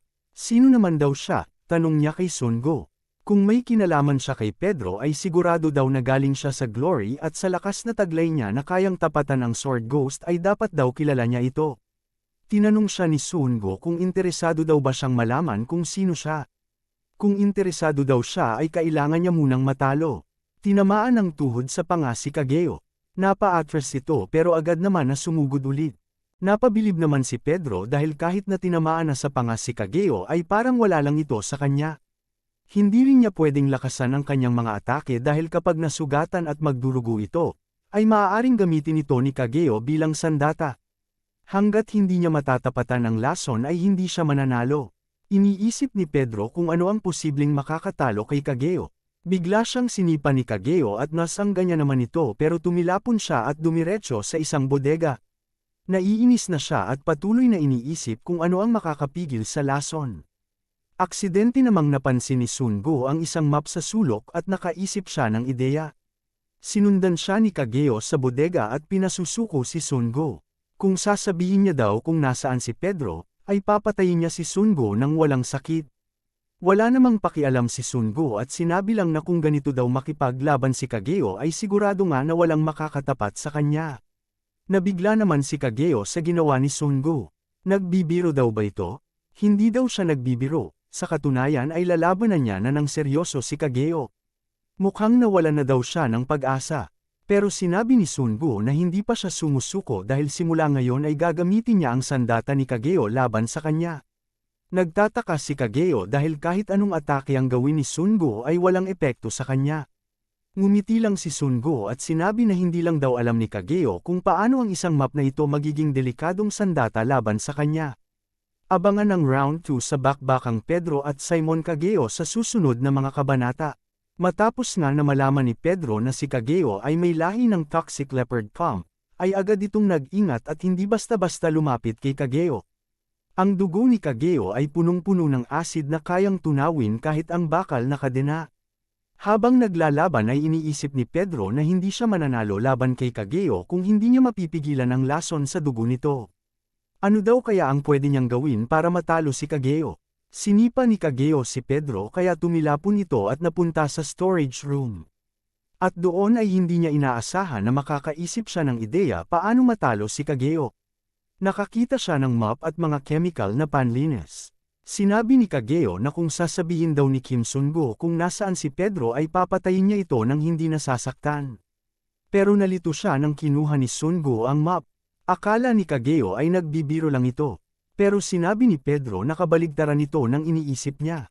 Simula ngayon ay seryosong lalabanan na niya si Kageo. Tinanong siya ni Kageo kung sumusuko na ba siya. Napangiti lang si Pedro at sinabi na hindi daw aasahan ni Kageo na ang mop na ito ay napakadelikadong sandata laban sa kanya. Nagtataka pa rin si Kageo. Huwag daw sabihin ni Sun-go na gagamitin niya ang mop dahil mas mahaba ito kaysa sa claws niya at akala niya ay mananalo siya dito. Ayon naman kay Kim Sun-go ay malalaman lang ito ni Kageo kapag nasubukan na nila. Hindi daw ito uubra sa kanya, sagot ni Kageo. Natawa lang si Pedro at inulit ang sinabi na malalaman lang nila ito kapag nasubukan na. Hindi naman mapakali si Kageo at iniisip kung ano ang pwedeng magawa ni Sun-go gamit ang mop lang. Pero hindi na daw ito mahalaga. Sigurado siyang kinakalkula ni Sun-go ang kanyang galaw na gagawin. Napansin niya rin na parang merong kakaiba sa mop. Habang nag-iisip siya ay inistorbo siya ni Sun-go. Mamamatay daw si Sun-go kakahintay sa kanya. Biglang sunod-sunod na inatake ni Sun-go si Kageo gamit ang mop. Hindi makalapit si Kageo. Tama nga siya na gagamitin ni Sun-go ang haba ng mop para hindi siya makalapit. Napakabilis din ng mga atake niya na hindi siya makakita ng opening. Kung ganoon daw ay isasakripisyo niya ang depensa niya para makalapit. Hindi siya natatakot matamaan ng mop. Pero kapag nataman naman niya si Sun-go ay siguradong mamamatay ito. Sa isang iglap ay hindi inaasahan ni Kageo ang nangyari. Napangiti lang si Pedro. Nakahuli na naman daw siya ng malaking isda. Nahuli ni Pedro ang claws ni Kageo gamit ang mop. Iniisip ni Kageo kung ano daw ang ginagawa niya. Tila nakapulupat ang mop sa mga kamay ni Kageo. Sinabi ni Pedro na sa wakas ay nahuli niya na rin ito. Sumuko na lang daw siya dahil wala namang magagawa ang isang nahuli na. Galit na galit si Kageo at sinabi na kaya niya namang sirain ito. Kahit ilang mop pa daw ito ay tatadterin niya ito ng pinong-pino. Bigla niyang sinipa si Pedro. Sinabi ni Kageo na nadismaya daw siya dahil humantong sa paggamit ng tricks si Sun-go. Sinabi din ni Sun-go na nadismaya siya kay Kageo dahil minamaliit siya nito ngayon. Hindi pa rin maintindihan ni Kageo kung saan ang gagaling ang kumpiyansa ni Sun-go kahit alam na nitong mamamatay na siya. Bigla niyang inatake si Sun-go. Pero napatigil si Kageo at biglang bumagsak pagkatapos niyang gumalaw.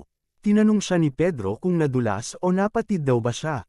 Nahihirapan si Kageo tumayo. Ano daw ang ginawa niya? Tanong niya kay Sun-go.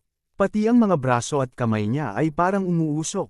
Ayon kay Pedro, nakakatakot daw ang abilidad at kakayahan ni Kageo. Umabot sa punto na hindi rin siya makalapit sa kanya. Pero ang kanyang dugo daw ay may isang nakakamatay na kahinaan. Ang mga tao na katulad daw ni Kageo ay mayroong napaka-acidic na dugo. Ano na lang kaya ang mangyayari kapag ang dugo na yon ay mahahaluan ng kemikal na puno ng alkaline? Isang kemikal na reaksyon ang mangyayari at mawawala ang acidic na property ng dugo. Sa madaling salita, ang pinakamalakas na sandata ni Kageo na ipinagmamalaki niya ay wala ng kwenta. Hindi makapaniwala si Kageo na nahulog siya sa patibong ni Sun-go. Ang mop na yon ay isang trick para basain si Kageo ng detergent na puno ng alkaline. Pero sinabi ni Kageo na kahit wala ang kakayahan ng dugo niya ay kakayanin niya pa rin ito. Pero bigla siyang napatigil nang may narinig itong boses. Ang Sword Ghost. Sumisigaw ang Sword Ghost na siya mismo ang papatay kay Sun-go. Sinabi ni Sun-go sa Sword Ghost na kung gusto pa daw niyang mabuhay ay mas mabuting umatras na ito. Nanghihina na pero pilit pa rin na lumalapit ang Sword Ghost. Hanggang sa ito ay bumagsak. Sinalo siya ni Kageo. Sinabihan na siya ni Kageo na manatili sa bangka at hintayin lang siya doon. Bakit pa siya pumunta dito? Mas lalong lalala ang kondisyon niya. Pilit na sinasabi ng Sword Ghost na kailangan siya ang tatapos kay Sungo at kay Pedro. Nangako daw sila sa isa't isa na pagkatapos nito ay sabay silang aalis. Pero sinabi ni Kageo na siya mismo ang gagawa nito at siya rin ang tatapos kay Pedro. Biglang nahimete ang Sword Ghost at pilit itong ginigisi ni Kageo. Bakit ganito na lang kaya ang pag-aalala ni Kageo sa Sword Ghost? Sa nakaraan, matagal na hinanggad ni Kageo ang mundo sa labas ng Wonder and Ghost Blade. Siguro ay matatanggal ang mabigat na pasanin sa kanyang pakiramdam kapag nakalabas siya. At lahat ng mga masters na nananakit sa kanya ay mawawala na. Pero, may isang dahilan kung bakit hindi siya makaalis. Ang batang Sword Ghost, si Yuka. Bata pa lang ay malapit na siya kay Kageo at parating binibigyan siya nito ng bulaklak. Gusto ng batang si Yuka ang amoy ng bulaklak na ibinibigay niya kay Kageo. Para kay Kageo, ang amoy ng bulaklak ay nagpapagaan sa pakiramdam niya. Ang lahat ng galit, kalungkutan, at lumbay na pumipigil sa kanya, lahat ng ito ay nawala nang hindi niya namamalayan. Parating tinatawag ni Yuka si Kageo na kuya pero sinasabi ni Kageo na huwag siyang tawaging kuya. Isang araw ay nahuli ng isang katiwala ng Wonder and Ghost Blade si Yuka na nasa labas kasama si Kageo. Pinagbabawalan si Yuka na lumabas dahil delikado ito. Mas lalo pang nagalit ang katiwala nang tumangging umalis si Yuka sa tabi ni Kageo at tinawag niya pa itong kuya. Pagdating sa mansyon ay binugbog ng katiwala si Kageo. Ang lakas daw ng loob niya na hawakan si Yuka gamit ang kanyang mga maruruming kamay. Lahat ito ay nakikita ni Yuka. Hindi alam ni Kageo kung ano ang dahilan, siguro ay dahil sa kanyang dugo na may sumpa kaya hindi niya maaaring mahawakan si Yuka, o dahil sa may dugong noble siya. Simula sa araw na yon, napagtanto ni Kageo na hindi na niya pwedeng tawirin ang humaharang sa kanilang dalawa dahil sa kanyang dugo. Lumipas ang mga panahon at patuloy na inihahanda ng mga senior si Yuka sa pagiging Sword Ghost at tagapagmana ng kanilang angkan. Habang si Kageo ay patuloy na nananatili sa anino ni Yuka. Sa tuwing kaarawan ni Yuka ay nakakatanggap ito ng maraming regalo kabilang na ang mga pabango. Lahat ng mga pabango ay mamahalin at napakabango. Si Kageo naman ay nakatingin lang sa malayo at hindi maibigay ang mumurahing pabango na gustong-gusto niya ibigay kay Yuka. Natutunan ni Kageo na itago at itapon ang kanyang nararamdaman sa tuwing kaarawan ni Yuka. Dahil ang 800 yen na pabango ay hindi nababagay sa noble na katulad niya. Pero ang masayahing Yuka ay nagbago simula nang mangyari ang insidente. Isang gabi ay inambush ng Yamato Gumi clan ang Wonder and Ghost. At ito ay gamit ang kanilang mga baril. Pilit na tinago ni Kageo si Yuka habang tinatadtad ng mga bala ang kanyang angkan. Itinakas ni Kageo si Yuka at nagtago. Matapos ang gabing yon ay tuluyan ang nagbago si Yuka. Walang tigil sa pag-iensayo si Yuka at ito ay para mapaghigantay ang kanyang pamilya. Sa tuwing nagkakasakit siya ay si Kageo ang nasa tabi niya para mag-alaga. Patuloy na naghanda si Yuka para makapaghigantay at wala siyang magawa kung hindi panuorin ito. At makalipas ang ilang taon ay tagumpay nga nakaganti si Yuka sa kanyang mga kalaban. Gamit ang espada ni Yuka at ang dugo ni Kageo, tinalo nila ang 2,000 katao at walang iniwan na bakas. Pero dahil sa paghihiganti na yon ay nawalan sila ng babalikan. Saan na daw sila pupunta? Tanong ni Yuka. Para kay Kageo ay susunod siya kahit saan gustong pumunta ni Yuka. Sinabi ni Yuka na iwan na lang daw siya ni Kageo pero hindi siya pumayag. Paano daw kapag dumating ang araw na pumunta sila sa isang lugar na walang makakakilala sa kanila? Mamimites sila ng prutas at maliligo sa ilalim ng araw, araw-araw. Pero masyadong mainit ang araw kaya huwag na lang. Sinabi ni Kageo na huwag siyang mag-aalala dahil siya daw ang magiging lilam ni Yuka. Hindi na alam ni Kageo ang gagawin. Biglang binanggit ni Yuka ang pangalan ni Kageo. Inabot ni Yuka ang pabango kay Kageo. Ito ang pabangong hindi maibigay-bigay ni Kageo sa kanya. Bakit nasa kanya daw ito? Tanong ni Kageo. Sa tingin daw ba ni Kageo ay hindi niya ito malalaman?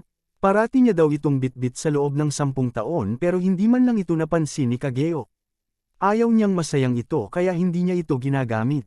Ginamit ito ni Kageo. Nababanguhan si Yuka sa amoy nito.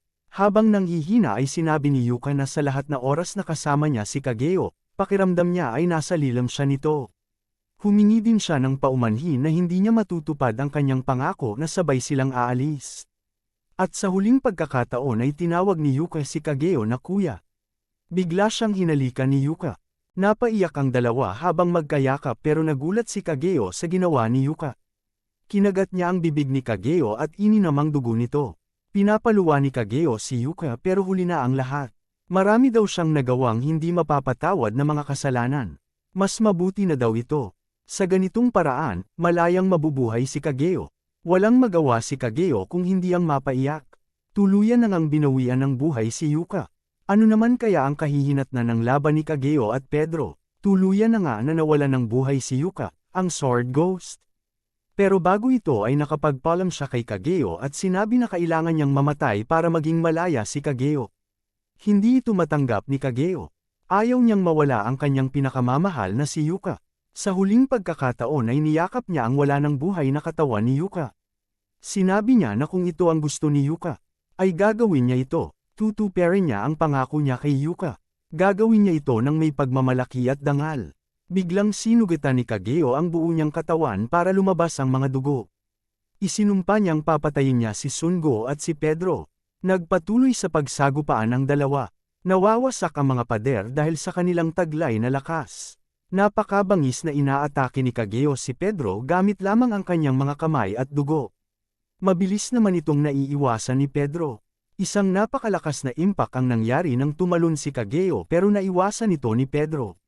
Napansin ni Pedro na hindi lang basta-basta lumalaban si Kageo. Sinasadya niyang sumugod at tumalon na alam niyang delikado. Isa lang ang ibig sabihin nito. Wala na siyang pakialam kung mamatay man siya ngayon. Iniisip lang ni Pedro na nakakainis ng kanyang sitwasyon. Kapag nahawakan lang siya ni Kageo ay katapusan na niya. Ano daw kaya ang magandang gawin? Paano kaya siya makakalapit kay Kageo nang hindi nahahawakan ang dugo niya? Napakabilis na sumugod si Kageo kay Kim Sun-gu nang walang pag-aalinlangan. Pero nagulat siya sa sumunod na ginawa ni Kim Sun-gu. Ano daw ito? Itinapon ni Pedro sa kanya ang mga fire extinguishers. Sabay din na tinapon ni Pedro ang mga keycard at pinunterya ang mga fire extinguishers. Ano daw kaya ang pinaplano niya? Ginagawa daw ba ito ni Sungo para lumabo ang kanyang mata? Hindi. Ang tunay na target ni Sungo ay pigilan ang pagdurugo ni Kageo. Sa isip ni Kageo, lahat ng nakalaban niya ay pare-pareho ng ekspresyon ang pinapakita. Ang kanilang mga mata ay palaging nawawalan ng lakas ng loob na lumaban. Lahat ng mga metikulosong plano, nakatagong teknik, at skills nila ay baliwala sa kanyang harapan. Dapat ganito rin ang nangyayari. Pero ngayon, nakikita na lang ito sa refleksyon ng mga mata ni Sungo. Sunod-sunod na atake ang ginawa ni Pedro kay Kageo. Bagsak si Kageo at hindi na ito makatayo. Sinabi ni Kageo, kung konektado daw si Sungo kay Pedro ay siguradong may kinalaman din siya sa glory. Siguradong nasa A-rank o disciple ang level niya. Pero imposible na hindi niya malalaman ang tungkol sa kanya kung parte nga siya ng glory. Sino daw ba talaga siya? Pero walang silbi na naman ang lahat para sa kanya. Wala na din siyang pakinabang kahit mabuhay pa siya. Tapusin na lang daw siya, pakiusap niya kay Sungo. Pero biglang sinabi sa kanya ni Sungo na mukhang hindi pa rin naiisip ni Kageo ang tungkol sa mga nangyari sa kanila. Kung bakit inatake ng Yamato Gami ang Wonder and Ghost Blade.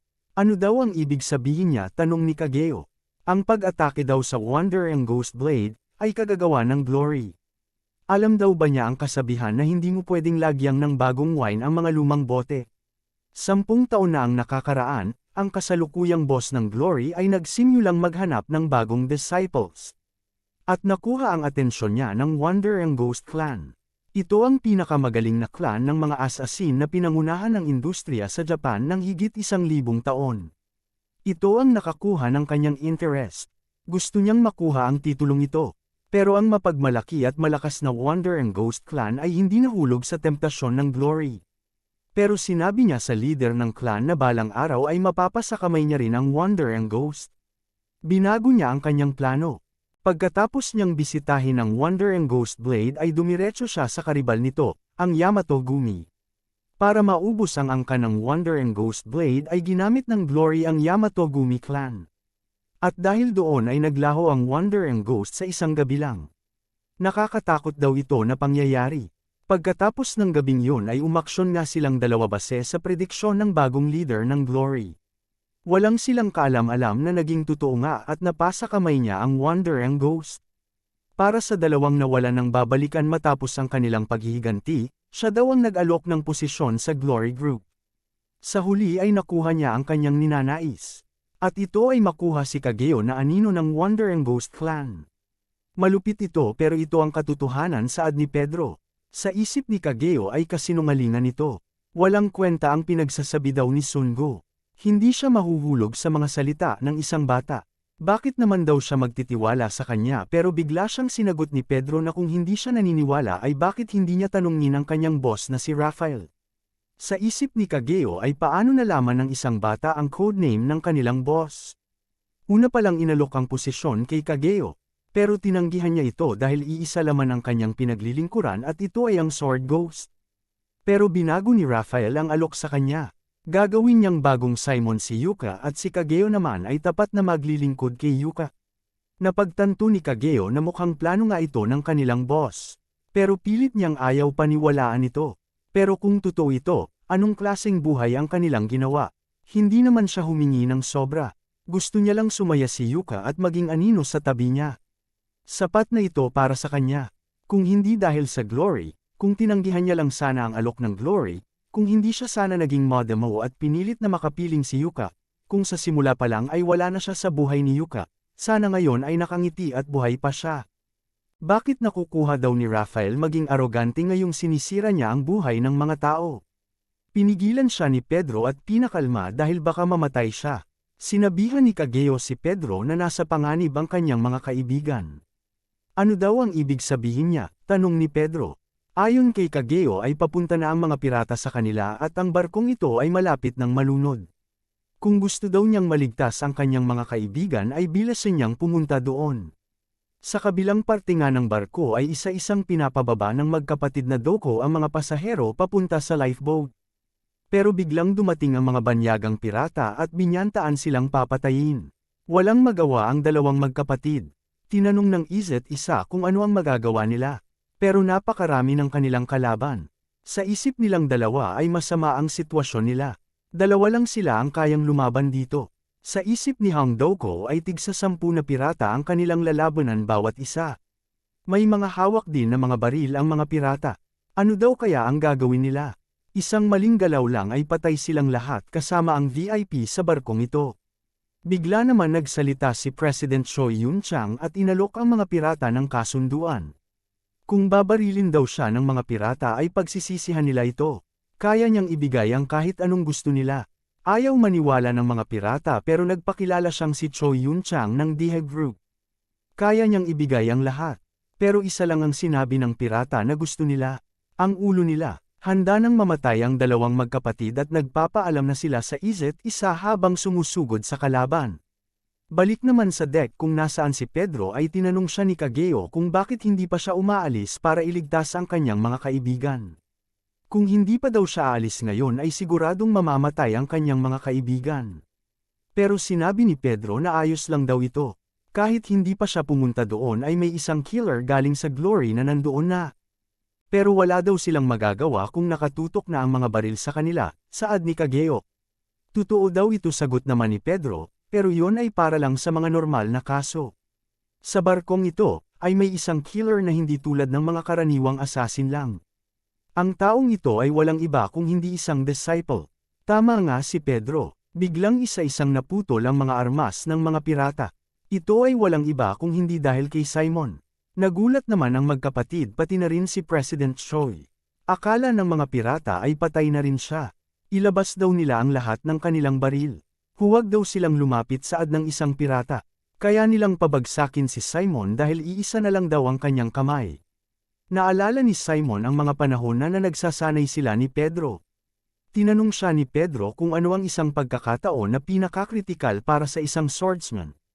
Tumawa lang si Simon at sinabi na hindi nila kailangang aalahanan ang mga imposibleng bagay. Pero sinabi ni Pedro na ito ay kapag naputulan ng kamay o braso ang isang swordsman. Tinanong siya ni Pedro kung ano ang gagawin niya kung naputulan siya ng isang braso at hindi na makahawak ng espada. Sesuko, Ito ang mabilis na sagot ni Simon. Hindi naman makapaniwala si Pedro sa sagot ni Simon. Baka daw mapag-isipan na lang niyang magtayo ng noodles shop. Kung siya ang may-ari ay makakakain siya hanggang gusto niya. Isang araw habang pabalik si Pedro sa isang misyon ay usap-usapan ang ginawa ni Simon. Tinatawag siyang baliw ng ibang tao. Ano daw ang pinaggagawa niya ngayon? Nagulat naman si Pedro sa kanyang naabutan. Pati ang mga ibang tao ay nagulat din sa nakikita. Napakalinis na pagputol sa isang kahoy. At ito ay gawa ni Simon gamit ang isang kamay. Sinadya niyang baliin ang kanang kamay para makapag-ensayo na gamit ang kaliwang kamay. Tinanong siya ni Pedro kung anong kabaliwan ang ginawa niya. Ayon kay Simon ay pinag-isipan niya ng maraming beses ang tanong ni Pedro sa kanya. At sa tingin niya ay mas madali pala ito kaysa magtayo ng noodles shop. Dadating daw ang araw, na kapag hindi na niya kayang gawin ang swirling sword technique, ay magagawa at mapeperpekto naman niya ang ibang klaseng swirling sword. Hindi makapaniwala si President Choi sa nakikita. Isang common sense daw na kailangan ng swordsman ng dalawa niyang kamay gaya na isang shooter na kailangan ng daliri para bumaril. Pero si Simon ay binabasag ang nakasanayan. Isang napakabilis na paggalaw at pag-atake ang ginawa ni Simon. Left-handed swirling cut. At sa napakalinis na galaw na iyon ay pinabagsak niyang lahat ang mga pirata. Ito daw ang sinasabi niya kay Pedro, na mapeperpekto niya. Abangan po natin mga ka-recap ang magaganap pa sa susunod na kabanata. Matapos nga na salakayin ng mga pirata ang mga pasaherong nagtatangkang makatakas sa lumulubog na barko, ay agad naman nagising si Disciple Simon para iligtas sila. Salamat sa tulong nila Doko at President Choi, ang lahat ng mga pasahero doon ay tagumpay na naka-evacuate. At sa pangyayaring ito, ang ikalawang base ng Glory Club, ang Ghost Cruise, ay tuluyan ng lumubog. Sa gabing yon ay mabilis na umuwi sakay ng yati sila President Choi, Pedro, at ibang kasamahan. Hindi naman mapigilan ng magkapatid na Doko na magbigay galang sa kanilang senior na si Disciple Simon. Sila daw ang magkapatid na Doko at susunod na mga disciple, ay binabati si Simon. Nahihiya naman si Simon pero binulong ni Pedro sa kanya na hayaan lang mga yan dahil ganyan daw talaga sila. Namangha daw sila nang makita ang mga galaw ni Simon. Tinanong ni Simon si Pedro kung ganyan daw ba talaga ang mga galaw niya. Sinabi lang ulit ni Pedro na ganyan talaga ang magkapatid kaya hayaan na niya. Tinanong nila si Simon kung nakita daw ba niya ang maalamat na si Pedro. May mga kwento-kwento daw na kaya ni Pedrong sirain ang isang nasyon na parang tsunami. Ano ang pinagsasabi nilang tsunami? Minamaliit daw ba nila si Pedro? Tanong ni Simon sa kanila. Hindi daw ito ang kanilang intensyon. Ayon kay Simon, si Pedro ay isang tuna. Nagsitawanan silang lahat sa joke ni Simon. Nainis naman si Pedro dahil hindi naman sila dati tumatawa sa mga joke ni Simon doon sa paaralan. Pero alam daw ba nila? Naikwento daw ni Pedro silang dalawa sa kanya. Nagulat ang magkapatid dahil kilala daw pala sila ni Pedro. Ano daw ang sinabi niya? Ayon daw kay Pedro, na silang dalawa ay magiging disciple sa hinaharap. Hindi naman maintindihan ni Pedro ang pangbibiro ni Simon sa magkapatid. Nang marinig naman ito ng magkapatid ay napasigaw silang mahal nila si Pedro. Tinanong naman ni President Choi si Sungo kung hindi pa daw ba siya magpapahinga. Pero ayon kay Sungo ay hindi daw siya maaaring magpahinga bilang isang bodyguard, ang kailangan daw magpahinga ay si President Choi. Nagpasalamat naman si Simon kay President Choi. Pero dahil daw dito ay siguradong magdududa na ang Glory sa kanya. Pero sinabi ni President Choi na huwag mag-alala. Ang alam daw ng Glory ay nasa business trip siya sa isang malayong lugar.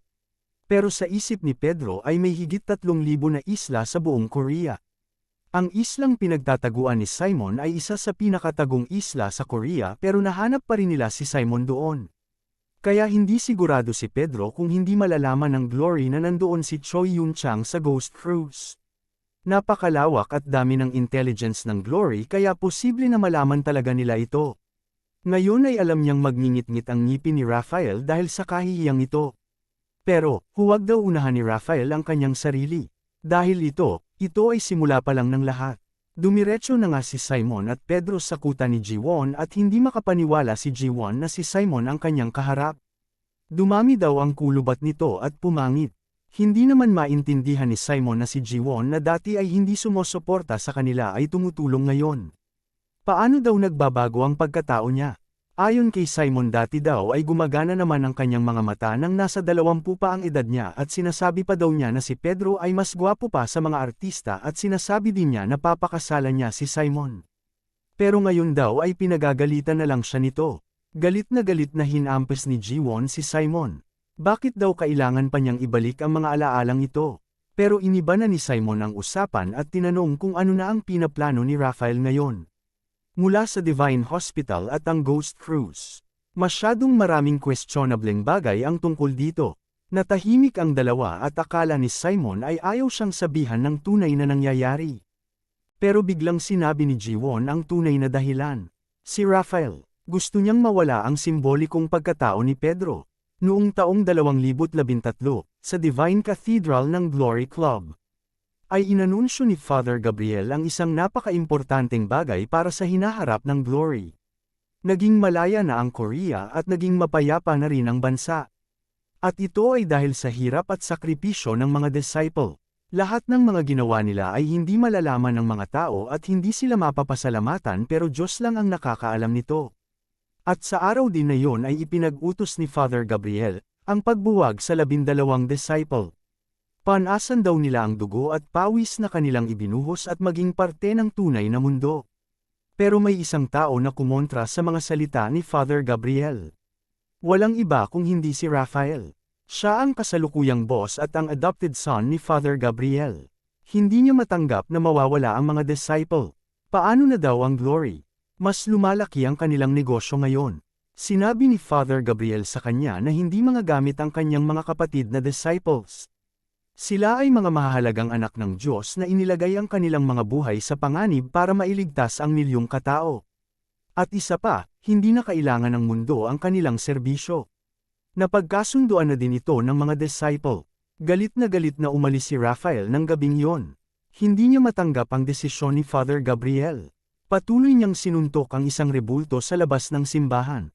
Namuhay daw si Gabriel ng marangya buong buhay niya pero ngayong tapos na siya ay itatapon niya lang ito. Paano naman daw siya? Ito ang mga tanong ni Raphael. Hindi daw ito ang tunay niyang pagkatao. Siguradong sinasapian daw ng masamang espiritu si Father Gabriel. Hindi na siya ang kanyang kilalang ama. Bumagsak ang napakalaking rebulto na kanyang sinusuntok. Para sa kanya, ito ay mas makakabuti sa bansa at sa mga tao nito. Ito rin daw ang gusto ng Diyos. At ito rin ang kanyang kahilingan. Sinuot niya ang korona na hindi naman ipinamana sa kanya. Pero agad siyang umaksyon ng mabilis habang nasa trono. Sinakian niya ang halo effect ng Honor Orphanage. Bumuo rin siya ng pinakamagaling na organisasyon ng mga killer na kung tawagin ay Glory Club. Matapos niyang hanapin sa buong mundo, ay nakahanap siya ng mga perpektong disciple na papalit sa mga luma. Gusto ni Raphael na mapalawak ang kanyang negosyo sa buong mundo. Pero para magawa ito, sa lahat ng mga lumang disciple, hindi lang ang haligi ng mga lumang disciple pero ang haligi mismo ng Glory na si Pedro, ay kailangan niyang patayin. Iniisip pa lang daw ni Jiwon si Raphael ay nanginginig na siya. Ayaw daw talaga niya sa taong yon. Pero isa daw sa mga disciple ng Glory na pinakaiinisan niya, ay nandito ngayon sa bahay niya. Agad na binuhat ni Pedro at Simon si Jiwon dahil napakaingay nito at baka magising si Kageo. Ano naman daw ang gagawin nila kapag nagising siya? Pero sinabi ni Pedro na huwag mag-alala dahil hindi siya kakalaban sa kanila. Pero bigla nilang narinig na may gumalaw sa kwarto kung nasaan si Simon. Imposibleng magising daw siya dahil sa sobrang pagderyugo. Sinabi ni Jiwon na huwag daw siyang pigilan dahil siya mismo ang tatapos kay Kageo. Pero tinanong siya ni Pedro kung ano ang ginagawa niya. Sinabi ni Jiwon na si Pedro daw ang mauna dahil hindi naman siya makakalaban dahil bulag siya. Sinabi naman ni Simon na nagtatampo siya dahil bakit kay Pedro lang nagtatago si Jiwon. Disciple din naman daw siya, pero isa na lang daw ang kamay niya. Binuksan na nga ni Pedro ang kwarto at nagulat sila sa nadatnan. Wala na si Kageo sa higaan. Alam daw ni Pedro kung nasaan si Simon at malamang ay papunta na siya doon. Sa isang tagong lugar naman ay naroon si Raphael at tinatanong niya kung kagagawan daw ba ni Pedro ang nangyari sa Ghost Cruise. Ito daw ang gustong malaman niya pero isa sa mga insidenteng ito ay hindi siya nagpakita. Tinanong niya ang kanyang mga disciples kung ano ang nangyari. Hindi naman sila makapaniwala na natalo ang Sword Ghost at si Kageo. Sinabi naman ng isang disciple na napaka-sexy ng matandang si Pedro. Ayon sa malaking disciple ay interesante daw ito dahil nagagawa pa ito ng isang matanda na nasa bingit ng kamatayan. Natatakot daw ba siya, tanong ng isang disciple? Tigilan na daw nito ang pagpapalaki sa katawan at mag-ensayo para magumaling sa pakikipaglaban. Patuloy na nagkutsaan ang dalawang disciple pero pinapatigil sila ng disciple na may hawak na sniper. Nagsalita naman si Raphael at sinabi na tama na at pag-usapan na nila ang dapat pag-usapan. Sila daw na mga disciple niya na naturing ang pinakamalakas sa buong mundo ay bakit hindi mahuli-huli ang isang matanda. Marami silang dahilan at isa-isang nagbigay ng opinyon pero biglang may sumiera sa pinto ng kwarto. Walang iba kung hindi si Simon. Mabuti naman daw at buhay siya, pagbati ni Raphael sa kanya. Narinig daw niya ang nangyari kay Yuka. Nakakaawa naman daw, pero ano naman daw ang nangyari kay Pedro? Dalian niya daw ang pagsagot at sabihin kung kumusta si Pedro. Nagkita daw ba sila? Hindi ito sinagot ni Kageo at sa halip ay tinanong si Raphael kung totoo bang siya ang dahilang ng lahat na kaguluhan sa Japan. Hindi daw maintindihan ni Raphael ang ibig sabihin ni Kageo. Tinanong siya ni Kageo kung siya ba ang nag-utos na atakihin ng Wonder and Ghost Blade. Sinabi pa ni Yuka na nagpapasalamat siya kay Raphael dahil siya ang nagbigay ng tahanan na mababalikan. Pero sinabi daw ng isang lalaki sa kanya na ang tunay na dahilan ng kaguluhan ay si Raphael. Nagsalita si Raphael at sinabi na kung tungkol sa pagkawala ng Wonder and Ghost Blade ang tinutukoy niya, ay mukhang wala na siyang magagawa. Balak naman talaga niya sabihin ito, pagdating ng tamang araw. Galit na galit si Kageo sa naririnig at sinasabi ni Raphael. Iniinsulto pa niya at sinisisi si Yuka kung bakit naging magulo ang lahat. Sinisi niya rin si Kageo dahil kung tinanggap niya lang ang alok nito noong una ay hindi na aabot sa ganito. Umaasa pa sana si Kageo na hindi ito totoo. Tinawag niya ang atensyon ng ibang mga disciple. Simula daw ngayon, ay isa-isa silang lalabas. At kung sino man ang nandito sa loob matapos ang 10 segundo, ay mamamatay. Ano kaya ang mangyayari kay Kageo kung lalabanan niya ang lahat ng mga disciple? Alamin po natin ito mga ka-recap sa susunod na mga kabanata. Maraming salamat po sa panunood at sana po ay nagustuhan ninyo. Please like our videos po and also subscribe to our channel. See you soon. Bye!